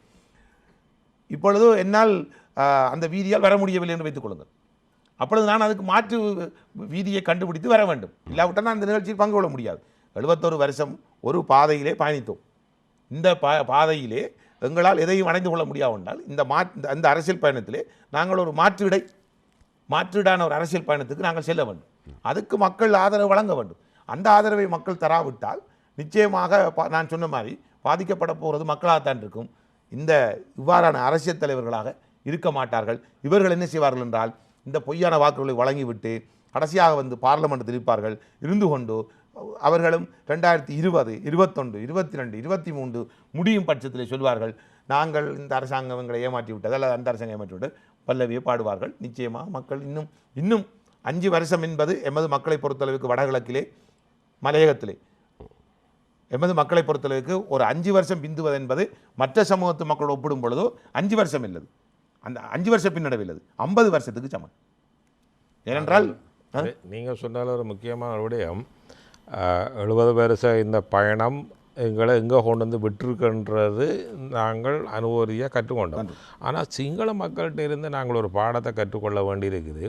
சிங்கள மக்களை பார்த்தீங்கன்னு சொன்னால் ஐக்கிய தேசிய கட்சி, ஸ்ரீலங்கா சுதந்திர கட்சி கிட்டத்தட்ட 50 வருட காலத்துக்கு இந்த சிங்கள மக்கள் மாறி மாறி ஒரு சந்தர்ப்பத்தை கொடுப்பாங்க. ஒரு 5 வருட காலம் ஐக்கிய தேசிய கட்சி கொடுப்பார்கள். அந்த 5 வருஷ காலத்துக்கு எதுவும் செய்யலை என்றால் ஸ்ரீலங்கா சுதந்திர கட்சி. அது மாதிரி முஸ்லீம்களிடம் இருக்குது.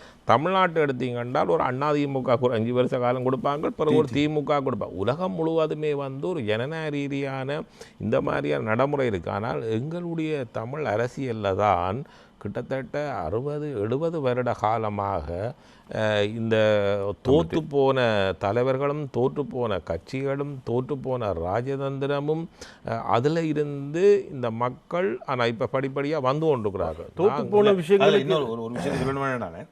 இப்போ பார்த்தீங்கன்னா சில பேர் என்னோட பேசக்குள்ள சில சொல்லுவாங்க, சில புத்திஜீவிகள், சில ஓய்வு பெற்றவர்கள் அதுகள் சொல்வார்கள், நாங்கள் ஒரு மாற்று அரசியல் பயணத்தில் பயணிப்போமே. எங்களுக்கு தெரியும் தம்பி, மாற்று அரசியல் பயணத்தில் பயணித்தா நல்லதானு. ஆனால் நாங்கள் தமிழ் தேசிய கூட்டமைப்புக்குள்ளே போனால் தான் வெல்லலாம் லேசா. அப்போ வெல்றதுக்கு தாங்கள் வெல்றது இலகுவாக வெல்றது பாருங்கள், இலகுவாக வெல்றதுக்கு தாங்கள் இலகுவாக வெல்றதுக்கு உரிய ஒரு இடமாகத்தான் அதை பார்க்குறாங்களே ஒழிய மக்களுக்கு தங்களை கொண்டு வர மக்களுக்கு செய்கிறதுக்கு இடமாக எதிர்பார்க்கல. ஒரு கட்டத்தில் அது ஒரு பிராண்ட் அல்லது ஒரு சின்னமா ஒரு கட்டத்தில் அவைன்ற தலைவர்கள் சொன்னால் எங்களுடைய கட்சியில் தும்புத்தடியை போட்டாலும் தமிழ் மக்கள் எங்களுக்கு ஆதரவு தருவார்கள். ஆனால் அந்த நிலைமை மாறி அது இல்லை. சரி, நன்றி. அப்போது நாங்கள் தீர்வை நோக்கி பயணிக்கிறோம் என்ற ஒரு நம்பிக்கை எங்களுக்கு வந்திருக்கிறது. தமிழ் மக்களும் மனம் மாறுவார்கள் என்று இவர்கள் சொல்லுகிறார்கள். பார்க்கலாம் அடுத்து வரும் நிகழ்ச்சிகளிலே தமிழ் மக்களுடைய எதிர்பார்ப்புகள் எப்படி இருக்கப் போகிறது என்று. இன்றைய நிகழ்ச்சியிலே கலந்து சிறப்பித்த தமிழ் தேசிய கூட்டமைப்பு இருந்து சற்று விலகிய வன்னி மாவட்ட பாராளுமன்ற உறுப்பினர் சிவசக்தி ஆனந்தன் அவர்களுக்கும், அதேபோன்று பாராளுமன்ற உறுப்பினர் சதாசிவம் வியாழேந்திரன் அவர்களுக்கும் தீர்வு என்ற நிகழ்ச்சியின் சார்பிலே எமது நன்றிகளை தெரிவித்துக் கொள்கிறோம். தயாரிப்பிலே தயாரிப்பு பணிகளிலே ஈடுபட்ட தக்ஷலாந்துடன் விடைபெற்றுக் கொள்ளும் நான் ஜே யோகராஜ்.